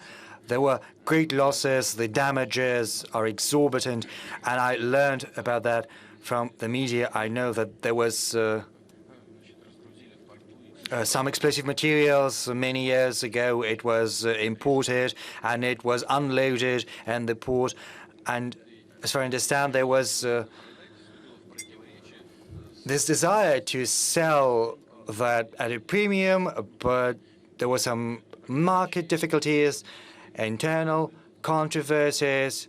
I know there was this story, and this is where the strategy has come from. And if we can help with this investigation, I do not quite understand how the satellite images can help, and if we have them. But I promise you that I'll look into that, and if we have those images, if we can help the investigation, we will do that.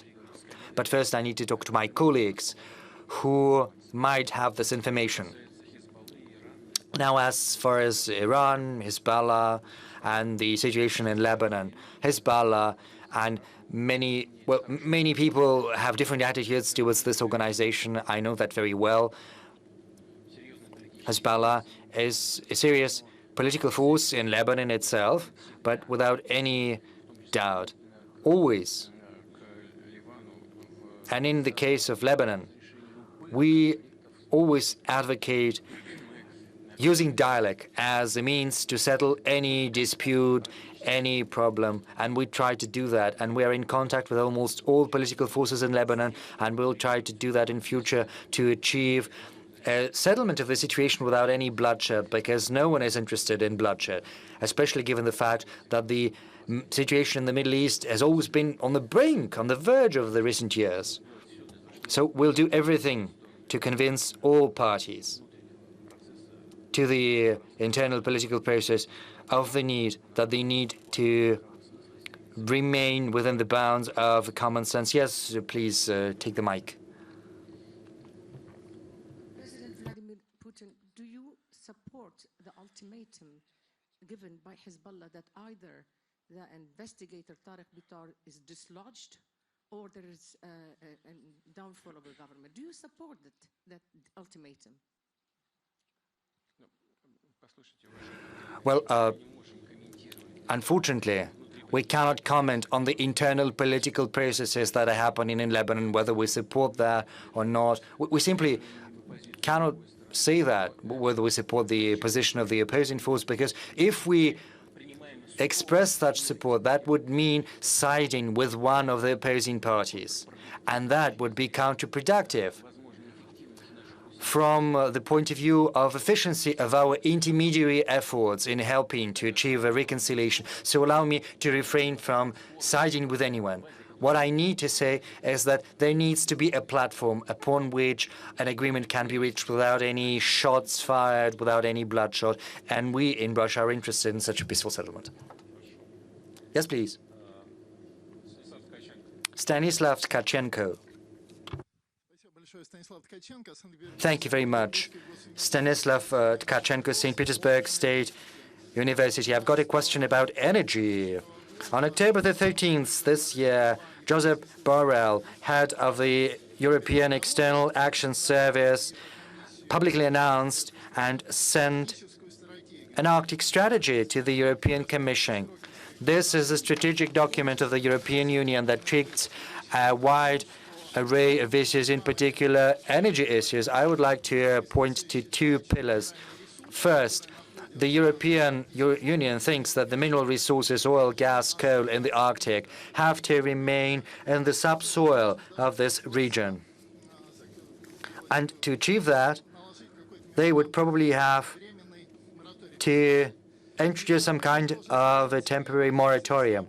And the second issue goes hand in hand with that, because the European countries intend to come up with a series of financial instruments to make countries such as Russia and others that could sell energy resources from the Arctic to prevent them from selling those resources if the resources are produced in the Arctic. So that is my question, basically.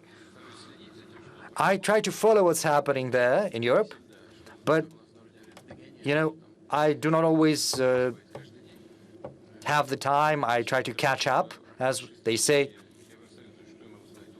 As far as the Arctic strategy is concerned, I can say that we have a strategy of our own, the strategy that stipulates our presence there. We are also taking an active part in the Arctic Council. Right now we are chairing it, and the Arctic Council is comprised of countries that are part of the European Union too. Another thing, I said that at Geneva during my meeting with President Biden during my meeting with his team. And I will say that again, we are willing to engage in an open cooperation with all interested parties, with all stakeholders in the Arctic, based on the principles of international law. There is a number of conventions on the territorial sea, as you're aware,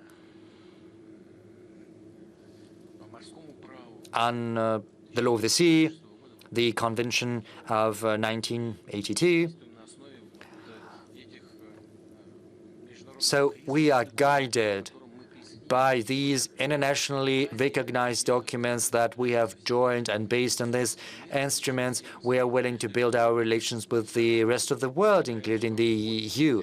But if there is someone who tries to circumvent these documents and thereby limit our sovereign right to dispose of our territory, and territorial sea is part of the territory of a sea bordering nation, then it's an encroachment on our rights. And the same goes for the exclusive economic zone that extends 400 miles. There are certain rules determined by international law, and we're fully in compliance with those requirements. And on another note, we've just spoken about Nord Stream 2. In compliance with the above-mentioned rules, we were supposed to get the necessary authorization from the sea-bordering nations, Finland, Sweden, Denmark, even when we constructed the pipeline not in their territorial waters, but through their exclusive economic zone, because that meant complying with the norms of international law. We defer to international law, and all the Europeans required that we should act in line with these norms. What about them? Do they intend to be in compliance themselves? Do they want us to be in compliance, whereas they want to violate themselves? No, that won't go. If they want to limit their activities in energy, well, they have the right to try. Let them try. We see what's happening in the European energy market. If they continue to, in this vein, acting so categorically without any grounds, this won't bring about anything good. You know, there is a very good Russian fairy tale well known to the Russian audience.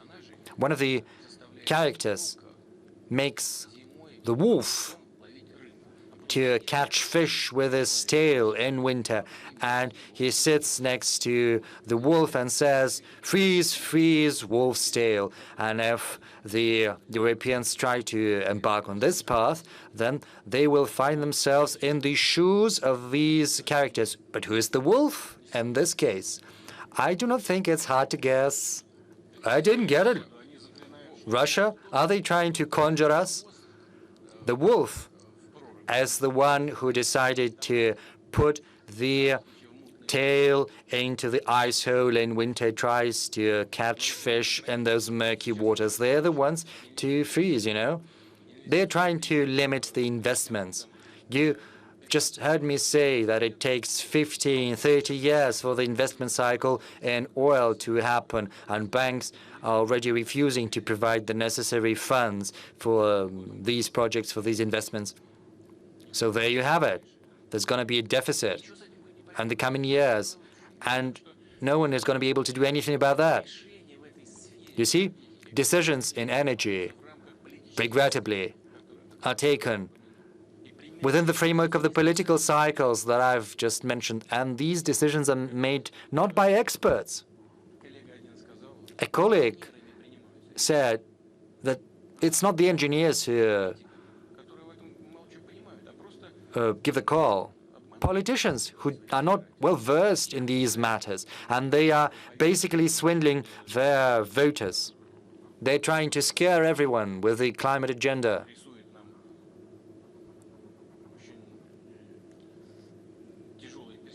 Painting a very grim picture for our prospects should we fail to rein in the increase in temperatures. Yeah. as compared to the pre-industrial levels. We know about that. 1.5, 2 degrees, that's the threshold. But we've got to be cautious and prudent about that. We need an in-depth analysis, not political slogans. Nonetheless, in some countries, we see it is happening based on such political slogans that are simply not practicable. And no one will prevent us from doing what we think is necessary in our territory. We want to have an agreement, but we're hopeful for a professional discussion. Mr. President, you are always appealing to international law, and you have cited international law. But international law, you know, these are not the tablets given to Moses. International law is based on a balance of interests. Maybe international law has to be adjusted. It always is adjusted, but with a lag, it happens. International relations, social relations are developing faster than law does. And this is a principle that is all too well known to theoreticians of state and law. Relations are developing very fast. They require regulation. And legislators usually lag behind these changes.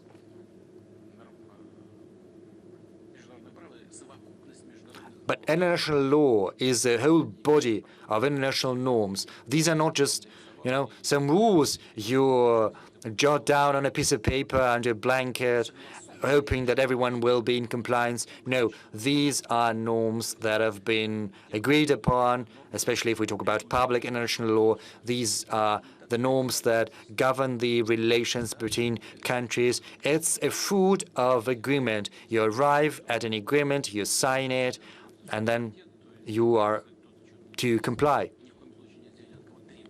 And if someone has not signed anything, you cannot require them to do that, because that would mean basically trying to impose an alien will on another country. So the faster we abandon such methodologies, the better it's going to be, the calmer the world is going to be, and more stable too. We've got another American colleague, Christian Wynton, from the Center for National Interests of the U.S. Can we put Christian on the screen right now? Christian, over to you. Hello, Fyodor. Great, thank you so much for calling on me, and thank you for Valdai for organizing this important conference. President Putin, I really appreciate your important comments, which I don't think we've heard from any other world leader about culture and its importance. One person here in the United States that might be interested and supportive of what you said is former President Donald Trump. I'm not certain about that, but he's spoken of similar things. My question for you is that there's a lot of speculation that former President Trump may again run for office in 2024. And you've spoken about Angela Merkel, for example. What do you think about the idea of a second Donald Trump presidency? Would you vote for him? Would you vote for him if he were to run?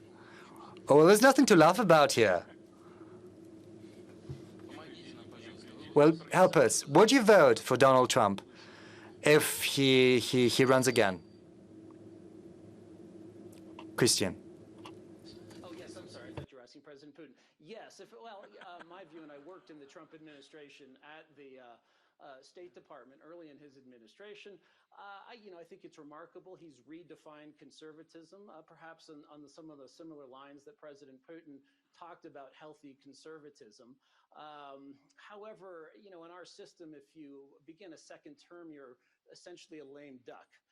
In that you cannot run again, so people start discounting you. Also, I like what Donald Trump does in challenging the vocal minority that has infected our culture. But on the other hand, his administration had a lot of inefficiencies, if you will, staff in very senior levels that did not agree with his agenda. Sometimes it seemed like the authority of his presidency didn't extend beyond the White House to the rest of the very large U.S. government. So my preference is that other conservatives step up, like Ron DeSantis, the governor of Florida, step up and run for president. But if it is a choice between Donald Trump and a Democrat, I would vote for Donald Trump, yes.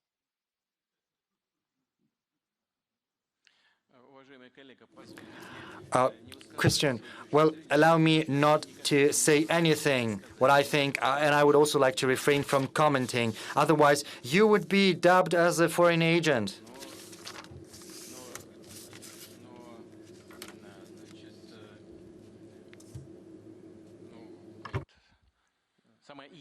So the very idea that you've just floated, I understand it, but I wouldn't comment. And thank you very much for joining us. Anastasia Likachova. Thank you. Mr. President, you have mentioned such issues as lack of potable water, food crisis. So Russia has the unique reservoir of Baikal. We are second in terms of such potable water resources. We have other great potential, agricultural potential. So what creative role can we play in that regard? Well, it's not about the prospects. It's about what we're doing. We're already playing this creative role. And let me dwell a little bit on the concerns related to this potential food crisis and related issues. I spoke about that during the recent meeting with the government. I said that there are some, some failures, systemic failures due to the interruption of supply chains. And it's not just about the Suez Canal or about lack of lorry drivers in the UK to distribute the petrol. There are other factors, of course. COVID-19 is a factor, but there are others as well. And if you look at this concatenation of circumstances, you'll have the following picture. We have spoken about an increase in energy prices, which results in higher electricity prices. We have 20 euro per kilowatt hour, whereas in the European countries, 1 kilowatt hour can cost 300, even more than that. Yes, the income level there is different, but the disparity is far too great. What are some governments doing? Some international institutions say that this is the right thing. Sometimes there is talk about providing subsidies to the citizens. There is a proposal to subsidize this exorbitant increase in energy tariffs. So maybe that can be the right thing to do. The government has to provide support. But this is a short-term solution, just tinkering. Because when the next stage comes, the citizens will be the ones to suffer. Why so? Because the volume of primary energy sources is not going to grow, so some will be undersupplied. The subsidized households will keep their consumption at the previous level, despite the scary stories broadcast by the German TV. If they get the subsidies, they will keep their consumption at the same level, but the supply volume is not going to grow. Someone will have to shrink their requirements. The industry, the metal producers, and it'll entail a whole chain, everything related to metal, and it's enormous. The cars, and the cravat pins, the tie pins. You see that the companies are shutting down. The producers of fertilizers that are produced with the help of natural gas, they are already shutting down production, and there are grounds to believe that there is going to be a lack of fertilizers.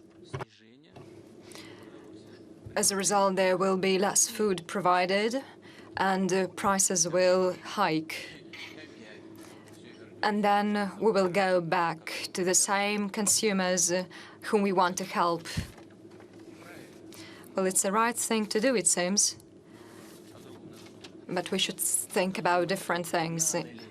We should think whether there is a need to try to impose restrictions on production, including in the Arctic, whether on political grounds we need to stop the launching of different pipelines like Nord Stream to it is about these fundamental things that we should muse.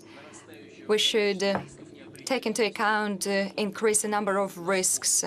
We should not put everything into spot contracts. We should think about the future. We should ensure that the common sense prevails. We should think about long-term contracts. This is what we should think about, and only then we can avoid sudden crises. As of today, Russia has been making a contribution into food security. We have been increasing food deliveries into the global market. Our export totals $5 billion and even more, $25 billion. And I have said it on numerous occasions. I would like to thank our food producers. This is the work that they have been doing. We could never dream about that, and we should thank Europeans for the sanctions in the sphere of agriculture that they have imposed. Well done. We have introduced reciprocal measures in the sphere of agriculture, and we have invested in agriculture and into input replacement, and it yielded good results.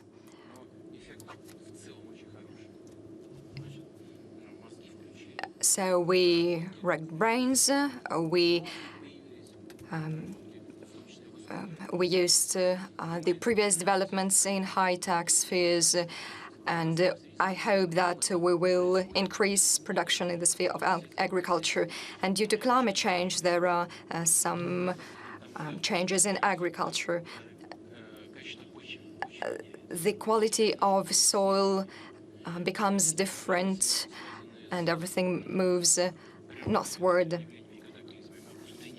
There are different factors that change, that make difference, including desertification and many other things.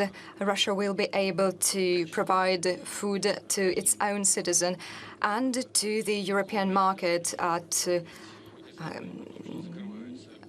good prices. I have already said that companies that produce fertilizers are shutting down, and it's actually on them that crop yield depends. But we have been providing enough fertilizers to the markets, and we are ready to increase them. And when it comes to the quality, our fertilizers are one of the best. Our rivals try not to say about how detrimental their fertilizers are to the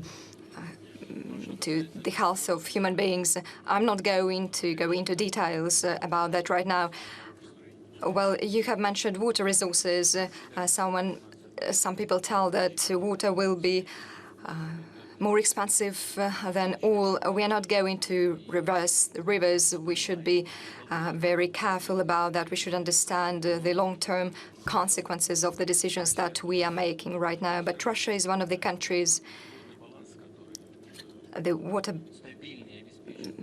balance of which has enough water for the future, but we should take this into account. Still, we should think about how clean our rivers are, including in the Far East, Baikal Lake. There are problems in Russia. We know about them, and we will work on them within the plans that we have formulated. And when we face new challenges, we will try to overcome them. Vera Ageva.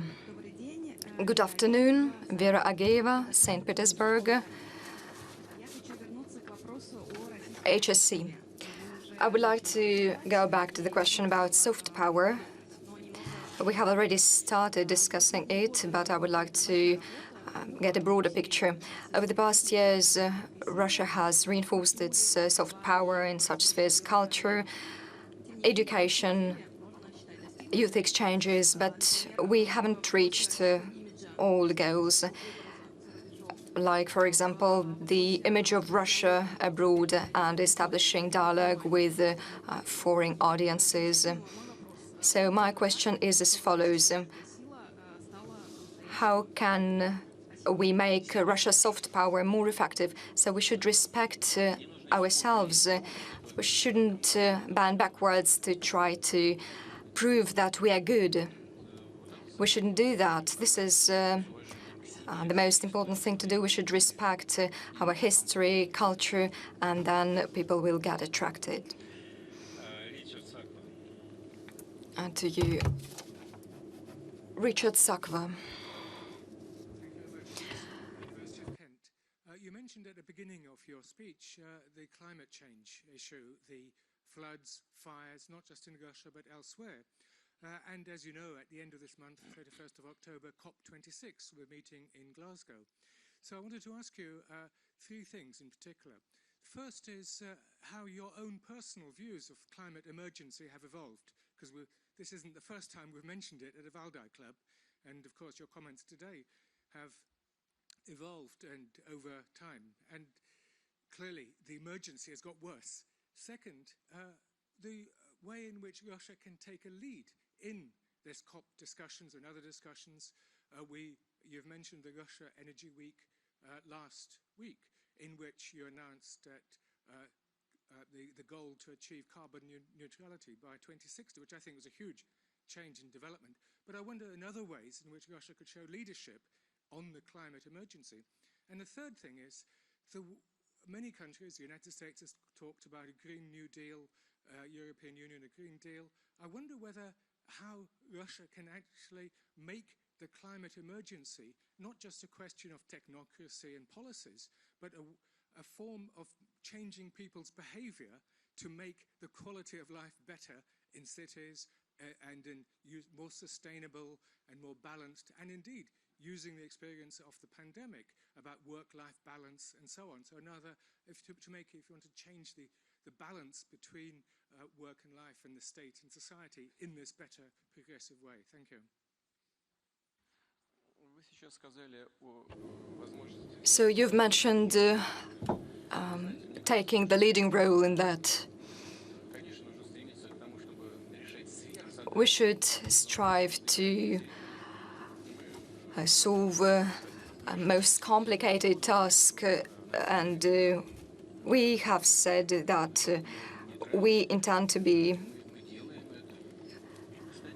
carbon neutral country by 2060, and we have been trying to do that. And I have said that on numerous occasions, that our energy grid is cleaner than in other developed countries of the world.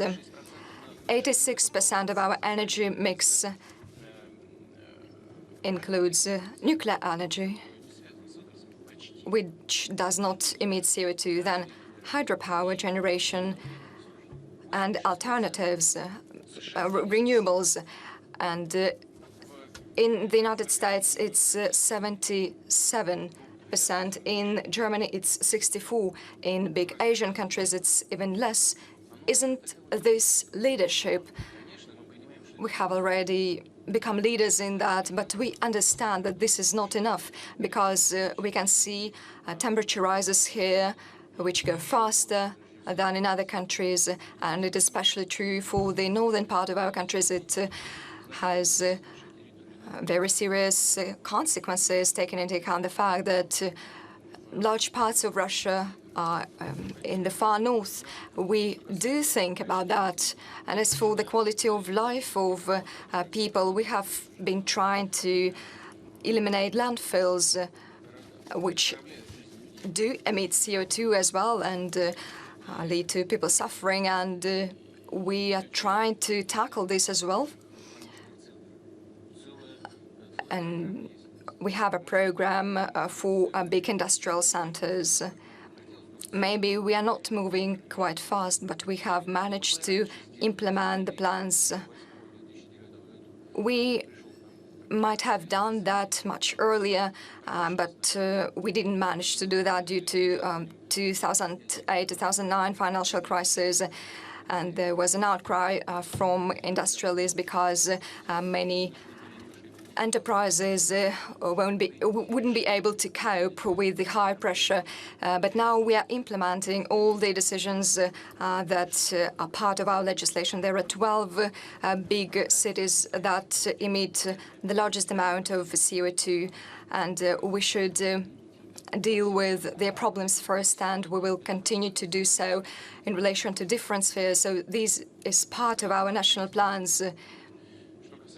It is our priority. And as for carbon neutrality, we should bear in mind that 45% is of all the emissions are absorbed. And by the way, we will insist that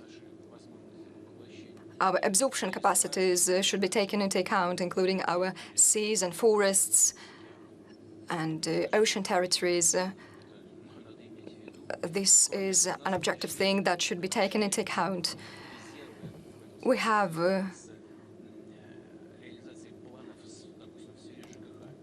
big plans in the utility sector and energy saving. So we have something to do here, and we will do that. So by and large, we should not act upon our plans autonomously. We should strive to achieve good results, and in a transparent and open way, we are ready to do that. I hope that the fight for solving environmental issues won't become a tool of political strife. It would undermine the trust to us of what we have been doing for the future of the humankind. And Mr. Putin, do we have a program when the carbon border adjustment tax will be introduced by the European Union? Well, you know, as for the decisions that are not transparent, they're not being made, and I have spoken to some EU leaders, and they do understand that the measures they have been taken are not transparent, they are not just, and they should be worked upon in the future. And hopefully it will be done in the dialogue with other partners, including Russia. Angela Stant, who has long been with us. Angela Stant, could you please put her on the screen? So please, you have the floor. Thank you. Yeah, thank you very much, Fyodor, and I'm sorry I'm only here virtually. Mr. President, I heard you talk about some ways in which the US and Russia are working together, and I want to ask you another question about Afghanistan. 20 years ago, Russia and the United States, they cooperated to defeat al-Qaeda and to remove the Taliban from power. 20 years later now, in the aftermath of the American withdrawal, do you believe that counter-terrorist cooperation between Russia and the United States is desirable? Is it possible? Do you think we would still share some of the same goals in vis-a-vis Afghanistan that we did 20 years ago?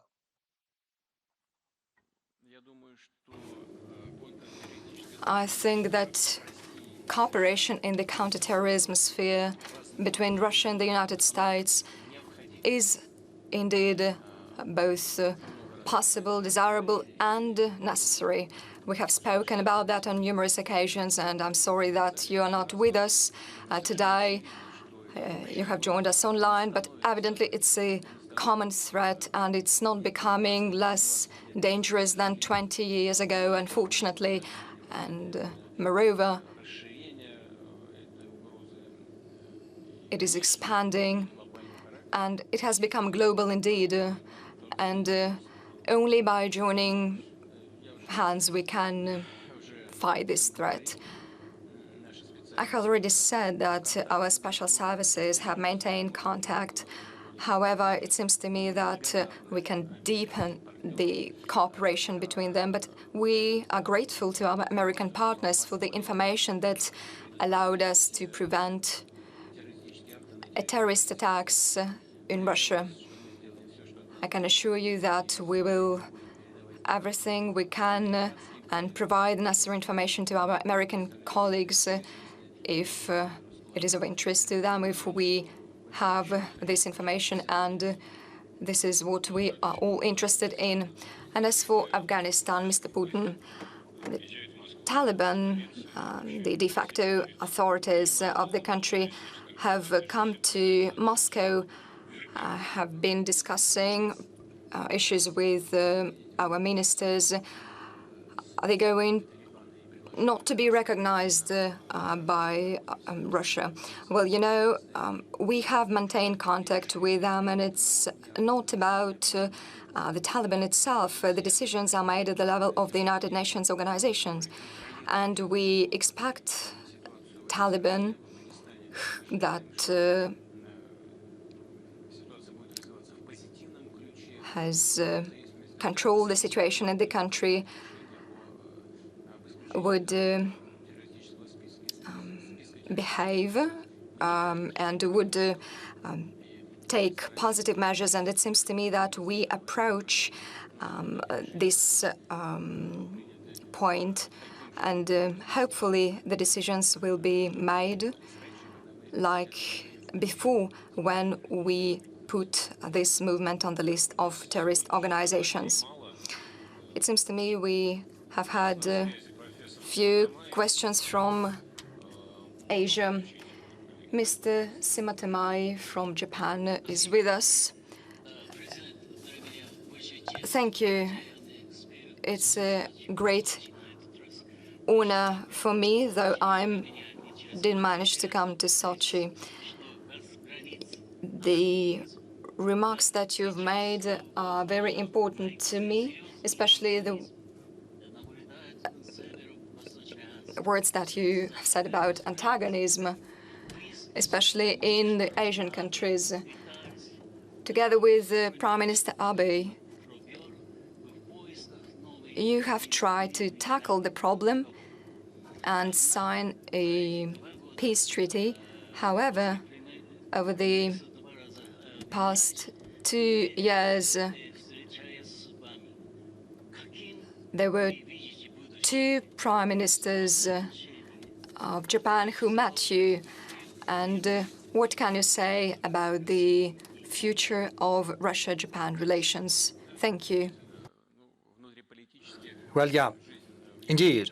Internal political life in Japan is organized in such a way that changes in the political scene can happen very fast, but the interests of the Japanese people and the Russian people are the same, and these interests, they imply the need to regulate, to settle our relations to the full, in particular through concluding a peace treaty, and this is something we will seek, even though people change at the helm of Japan. You know, on October the 7th, I spoke to the new Prime Minister of Japan, as you are aware. I had a telephone conversation with him. He is very experienced. He knows the relations with Russia inside out because he was responsible for foreign affairs. He is also a close ally to former Prime Minister Abe. So I think from that point of view, I think we can expect a continuity of Japan's attitude towards building relations with Russia. Back under Prime Minister Abe, we had a whole mechanism for our joint work, joint cooperation. We had plans to propel Japanese-Russian relations to a whole new level. I do hope this work is going to be continued in the same vein. Dear friends, President Putin has been answering our questions for 2.5 hours so far to streamline our work. I would like to organize a blitz session, very short questions, not just what Madam Vergam said. And we have very short questions right now.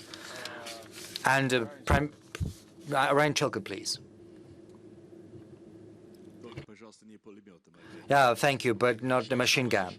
Well, that depends on how you're going to ask. The question about, yeah, we have that as well. The biggest foreign agent in Russia, the biggest danger is the pandemic that is still raging on, and Russia is one of the countries that has a low level of vaccination. So what is your attitude towards mandatory vaccination? How do you address this issue? I said on many occasions that our vaccination becomes mandatory should it make its way to the national calendar of vaccines. But vaccination against coronavirus has not been put on this national list. So in that sense, it's not mandatory. But as per the existing legislation, regional authorities have the right to introduce mandatory vaccination in view of the pandemic at the recommendation of chief sanitary doctors with regard to specific categories of citizens. And this is what happens. But it's not about the mandatory nature. I do not support the mandatory nature of vaccination, and here's why. Any decision that is obtruded on you from the outside, you can circumvent it, you can bypass, you can buy the certificate. Maybe sometimes it happens differently if you get a European vaccine. But, you know, I heard it said on many occasions there are citizens from European countries who come to Russia to get a jab of Sputnik, and in Europe they buy a certificate that they've got vaccinated with Pfizer. And, you know, this is what European doctors say. Because many still believe that Sputnik is more reliable and safer too. But, you know, I am not here for promoting Sputnik V. Any decisions imposed from outside can be bypassed very easily. You know, there are hundreds and thousands of people who think on drafting new laws, whereas millions of people think how to bypass those same laws. So what you need to do is not to impose this from outside. You've got to argue and persuade. You've got to show people that vaccination is better than having the disease. And this applies not just to Russia, but to other countries as well. There are just two scenarios for almost each and every person. You either contract the disease and suffer through it, or you get vaccinated, and you cannot get away from that. And you also need to increase greater trust among people for what the government is doing. You need to show concrete examples. You need to provide arguments. And I do hope we will succeed. Mr. Sajapur, please. Thank you, Mr. President. My question relates to Afghanistan. How you see the American defeat and withdrawal from Afghanistan in a broader strategic sense? Would it change U.S. global positioning, and what would impact on the realignment of forces that you talked about? Thank you.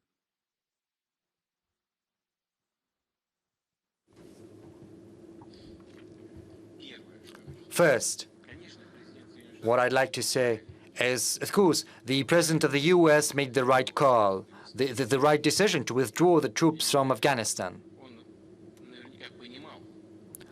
He must have understood, maybe he didn't know how exactly it would play out, but he understood that he would be subject to criticism internally.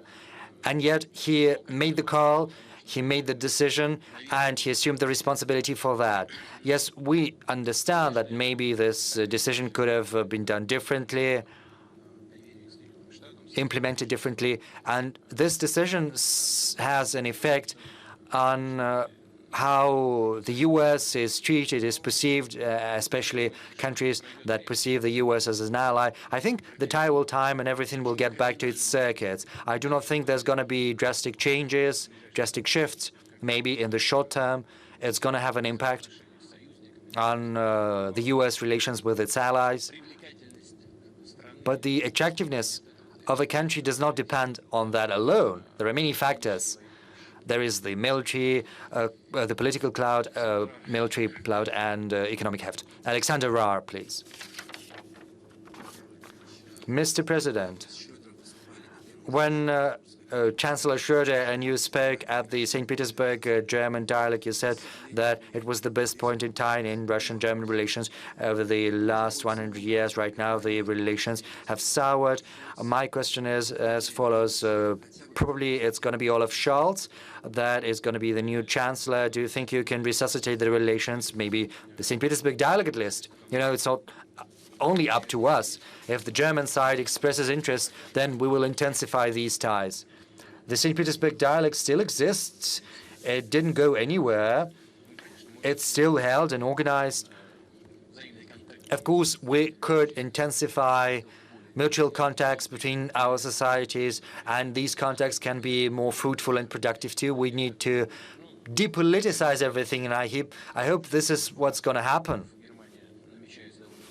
The coalition in Germany is turning out to be quite complex. There are divergent political views espoused by the forces that might become part of this coalition. So we'll see how it's going to play out in practice, but we're willing to engage in dialogue. Whom else do I see? Anatol Lieven, please. Thank you, Mr. President, for coming. Anatol Lieven from the Quincy Institute for Responsible Statecraft. China and other countries have made a move to electric cars, a key part of their action against climate change. What are Russia's plans in this regard? Thank you.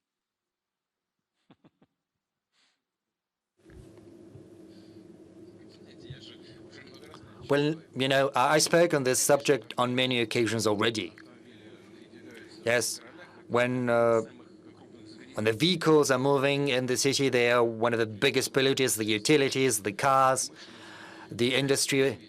That's obvious.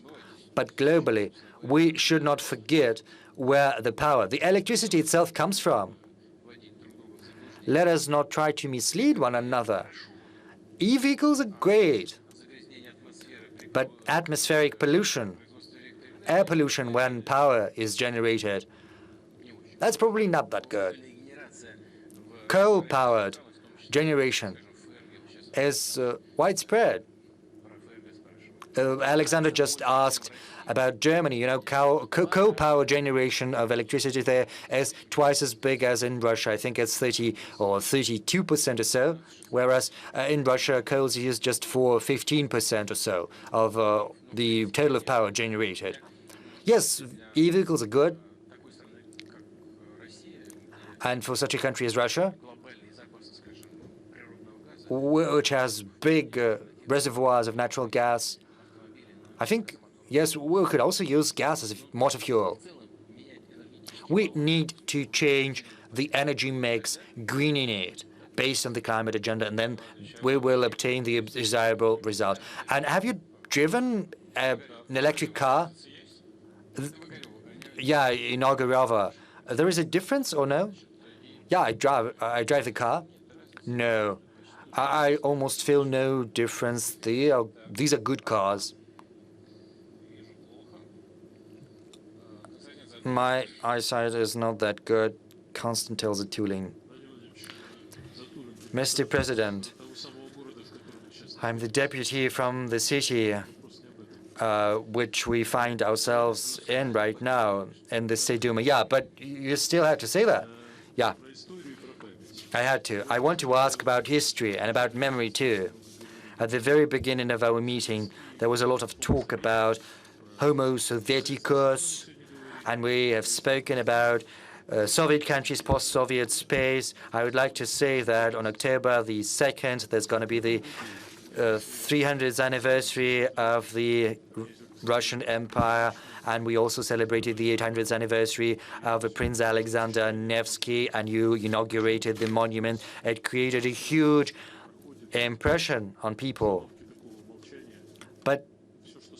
But why is everything that is related to the 300th anniversary of the empire, why everything is held in secrecy. Are we ashamed of that?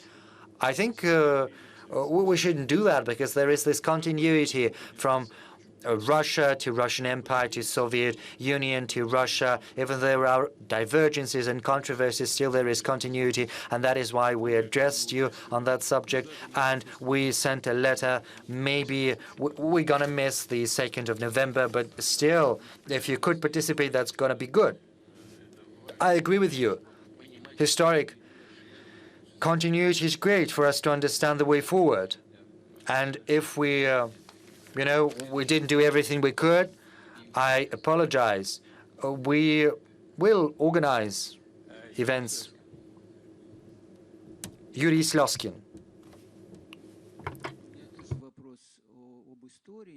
I have a question about history too.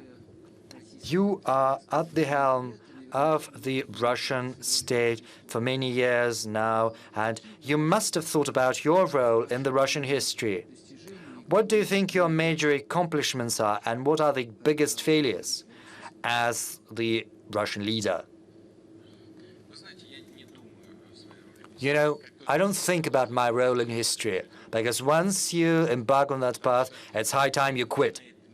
Because, it becomes a barrier, a hindrance. It impedes you from making the decisions. Whenever you start thinking, God forbid this happens or this happens, what will Mrs. Grundy say? And that's the end of it. You've got to quit and abandon. You've got to resign. As far as my accomplishments go, we had 40 million people under the poverty line. Still, it's more than 19 million right now, but it's not 40 the way it used to be. I think this is the biggest accomplishment I can boast of. Our economy has recovered. Some industries, in particular the defense industry, were almost non-existent. Another moment and we would have lost them entirely. We wouldn't have been able to rebuild because the supply chains and the scientific schools would have vanished entirely, and we've managed to rebuild all of that. Another thing, almost all Russian region, the charters and the constitutions of republics had different things like, the right to print their own currency, state boundaries, but there was not a single mention that they were parts of the Russian Federation. That was a very serious challenge. We managed to overcome it all. Counterterrorism, fighting international terrorism, too. I would like to say something I ruminate on, and I'll be completely frank with you. Yes, we've managed to overcome that difficult period, especially in the fight against terrorism. But to a large extent, not thanks to my efforts, thanks to the patience, courage, and will of the Russian people. And I say that absolutely sincerely, absolutely frankly. This is not a pose. I saw the suffering Russian families went through, but Russia endured. And this attests to the fact that this passionality we spoke about at the beginning is the core part of the Russian people. There is this internal incentive towards development. It exists, and it's extremely powerful. Mr. President, since you do not want to speak about your own role in history, let me have a look at it from a different angle. It's become very fashionable to search for a vision of the future. The Valdai Club is searching for that. Mr. Bezrukov, sitting in the first row, does a lot to search for this image of the future. I'm afraid we won't be able to grasp this image because the world is incomprehensible. It's so big. Maybe I'm wrong. Do you have a vision for Russia, for the world, something you would like yourself and your descendants see? We could speak about that for a very long time. I think I responded to this question in different formats, and I would hate to simply repeat the responses that I gave back in the past. But let me start from, the theme of this Valdai Forum, getting back to the future. No, it's the international shake-up. But not just that, the individual and values too. Yeah, there you go. But, the individual, we always forget about that. We should keep that in mind, because this is the most important thing. I cited Nikolai Berdayev. As you know, he wrote a number of important treatises which are still popular until this very day. And he spoke about the contemporary medieval times. He spoke about freedom. He spoke about it being a heavy burden. But there's another thing that he said. He said that at the very center, the very heart of development, there should be the individual, because the individual is more important than society and the state, the government. So I would very much like, in future, for these resources of the state to be concentrated around the interests of the human being. This is something we should aspire to. How efficient we are in building such a system, so far it's hard to tell, but this is something we have to strive for.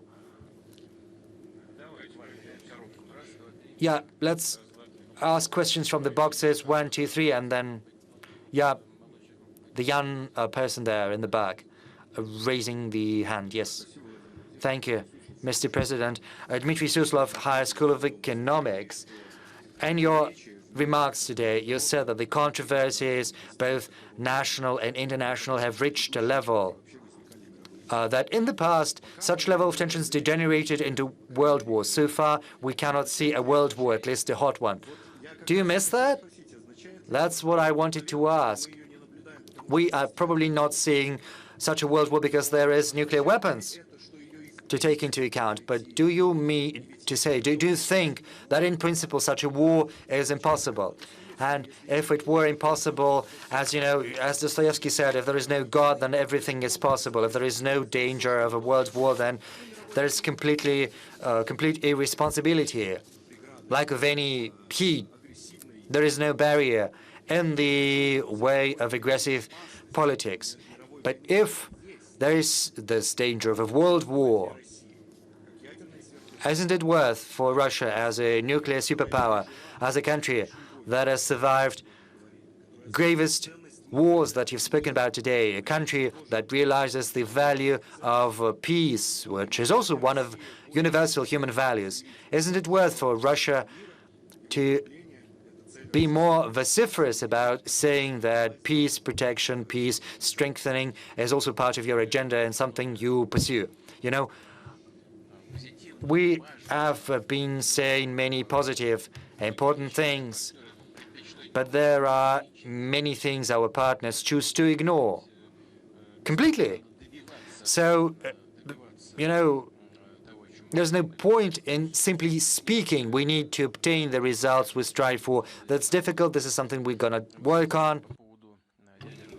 So you have said something about nuclear weapons. Nuclear powers bear big responsibility, and you have said that it is senseless to speak about World War III, but there is still a threat of a full mutual extermination. We should bear that in mind. And this sector, please. Tatiana Kostoeva, French International Human Rights Court.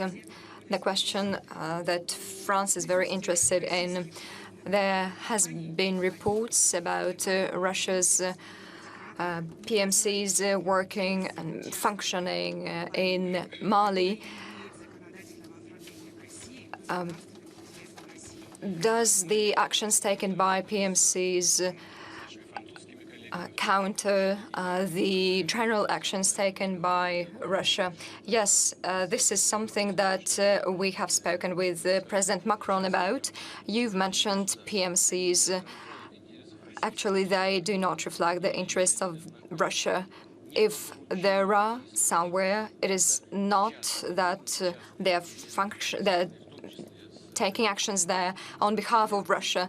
This is something connected with energy production, with gemstones or gold extraction. If the actions run counter the measures taken by Russia, we will respond to that, obviously. Thank you.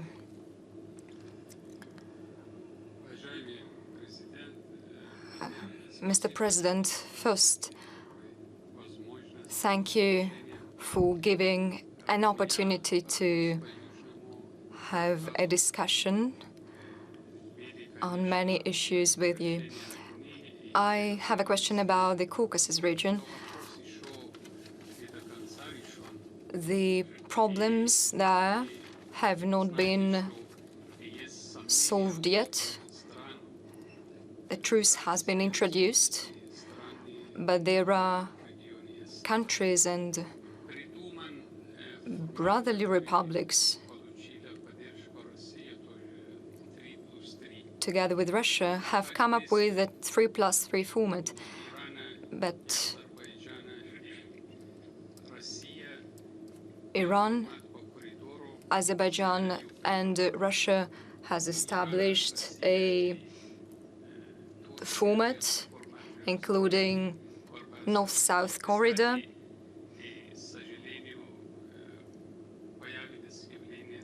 And unfortunately, we have seen terrorists becoming active in the Caucasus, and Russia's role is very important here, and Armenia and other countries can step in as well.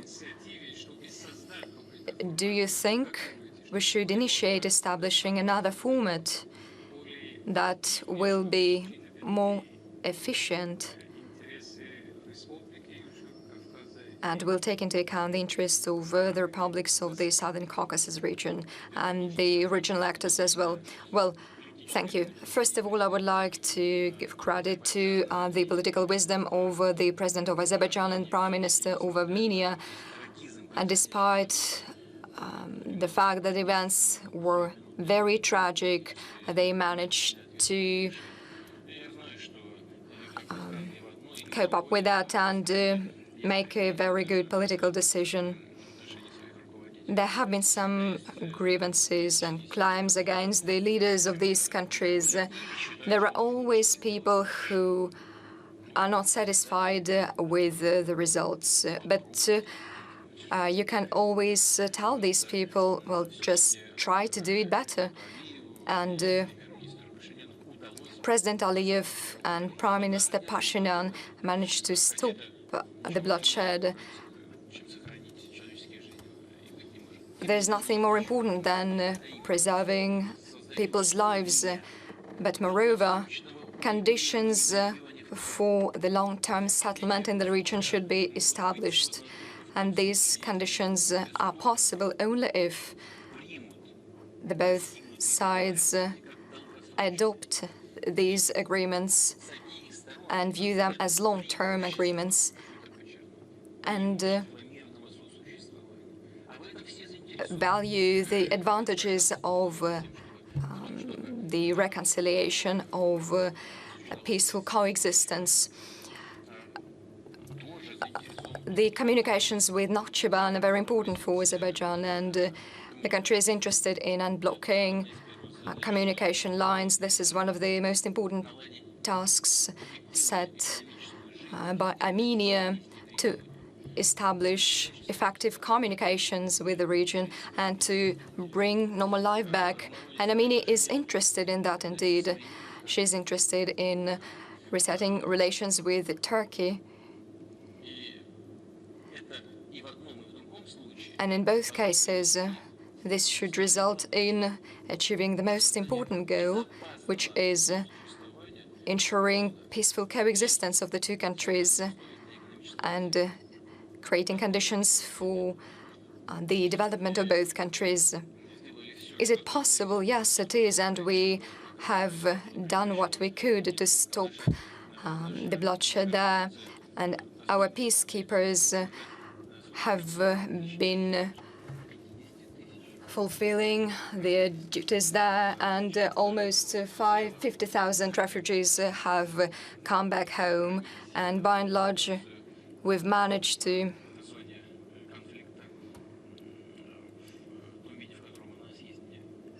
retain the status quo in the conflict area. There are no hostilities there. Unfortunately, there are some incidents claiming people's lives, but we cannot imagine things to be different under these circumstances, and without Russia's participation, nothing can be done on the border. We actually need no one here, and it is quite simple. The map is in the General Staff of the Russian Army, which showed the border between the Soviet republics. And we should draw upon these documents, look into them, and discuss things that needed to be sorted out. We should reach compromises on that so that both sides would agree upon. We should find a multilateral format. We have a Minsk group, and we work within this format with our partners. But the most important thing is to ensure security of the countries and establish good neighborly relations between them. But so far we have managed to achieve this goal, but we should look into the future, look what will come to pass next. And the agreement envisages the peacekeeping contingents staying there, but this is not the most important thing. We should restore relations between the two countries. We should wrap it up, I think. Igor Istomin, MGIMO University. In your remarks, you have said that reforming of international organizations may be an item on the agenda. What can you say about the Council of Europe and the OSCE and Russia's participation in these organizations?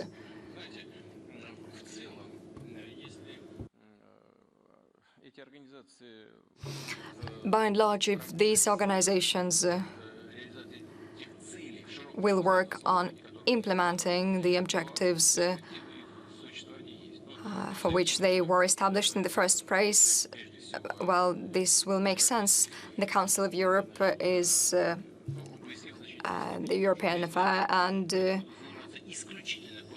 same is true for the OSCE. But if they will continue to lecture the new states established on the former post-Soviet space,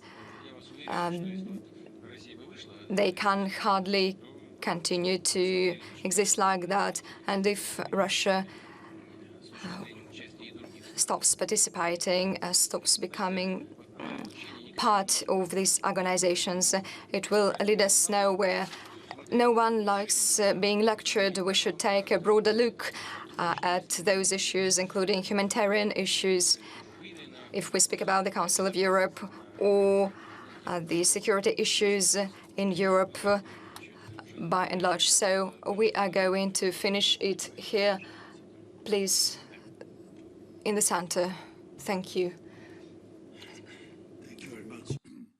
Arthur Javed, Director General, Pakistan House, Islamabad. Actually, with all due respect, of course, the counter-terror campaign is very important internationally, and it will continue. My question to you is, Mr. President, is about the ongoing negotiation or talks in Pakistan, Iran, Russia, China, and of course Pakistan facilitated this Doha process as well. In the wake of NATO failed completely on almost every misadventure they made, including Afghanistan, of course the mess is their responsibility. But if Taliban manages to prevent drug trade, secures territory against ISIS and terminates all the infrastructure, what would be the reaction or response from Russia, China, and Pakistan? Of course, it's not about recognition only. It's, as you said very rightfully, that it is important to empower Taliban on the ground economically, so the continuity should avert any social chaos like doctors' salaries or nurses, education, teachers, anything related to social and other factors and stresses. I think I would really appreciate if we could look also, if you could shed light on this one, that how important it is to again wrap the mess of NATO. But it is important for the region. That's why I think Russia and China should take the lead on this account as well. Thank you very much for the opportunity.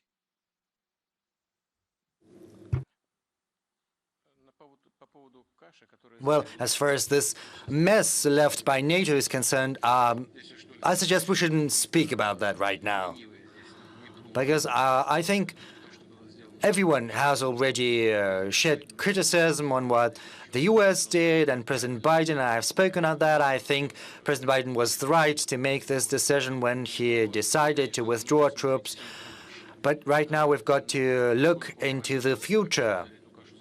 You know, you said they are the ones to leave this mess, so they shouldn't absolve themselves of responsibility. And they have many instruments at their disposal to have an influence on what's happening in Afghanistan. They, and Europe in particular, have financial instruments, and they, shouldn't, have a snobbish look at this territory as our European colleagues sometimes do, because they share some part of the responsibility for what transpired there. We've got to join efforts and help the people of Afghanistan. And we have to understand that we should not repeat the mistakes of the past. We should not try to impose on the people of Afghanistan what the Soviet Union tried to do, nor what the US tried to impose.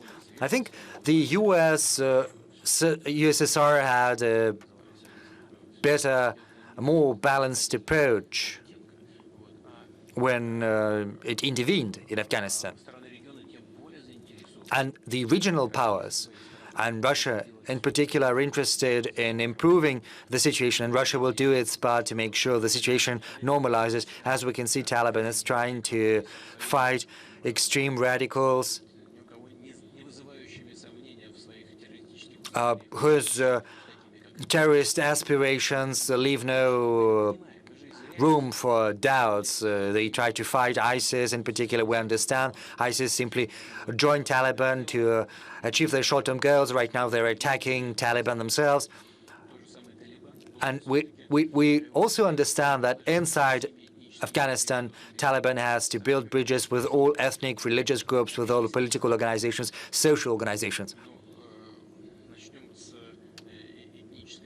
But we need to start with the ethnic component.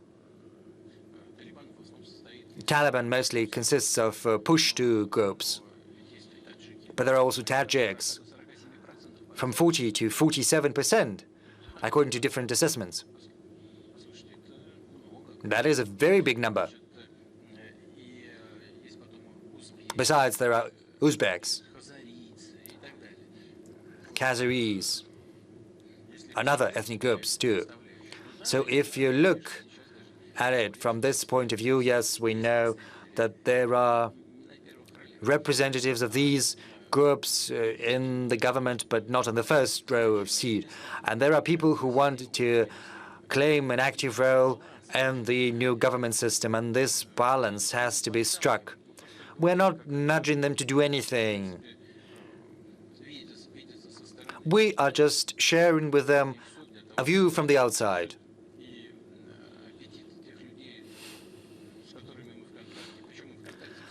And we're in contact with everyone, with all the political forces that exist in Afghanistan, and we manage to foster quite stable relations with all of them. And we want there to be an acceptable compromise to be found. And we do not want issues that exist inside to be resolved with the force of arms. We want women's interests to be taken into account. Afghanistan needs to strive to be a modern state.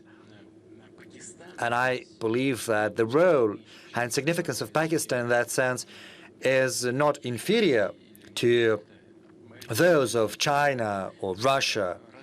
That is why we are interested in developing cooperation with your country in particular in order to secure a joint result. Without a doubt, Russia's interest is to make sure that, in the end, Afghanistan exits from this never-ceasing civil war, and we want the people of this long-suffering nation to feel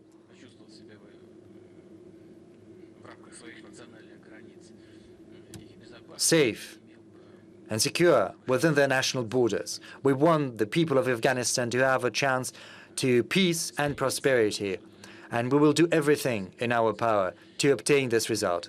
I believe, yes, Mr. President, thank you very much for this conversation.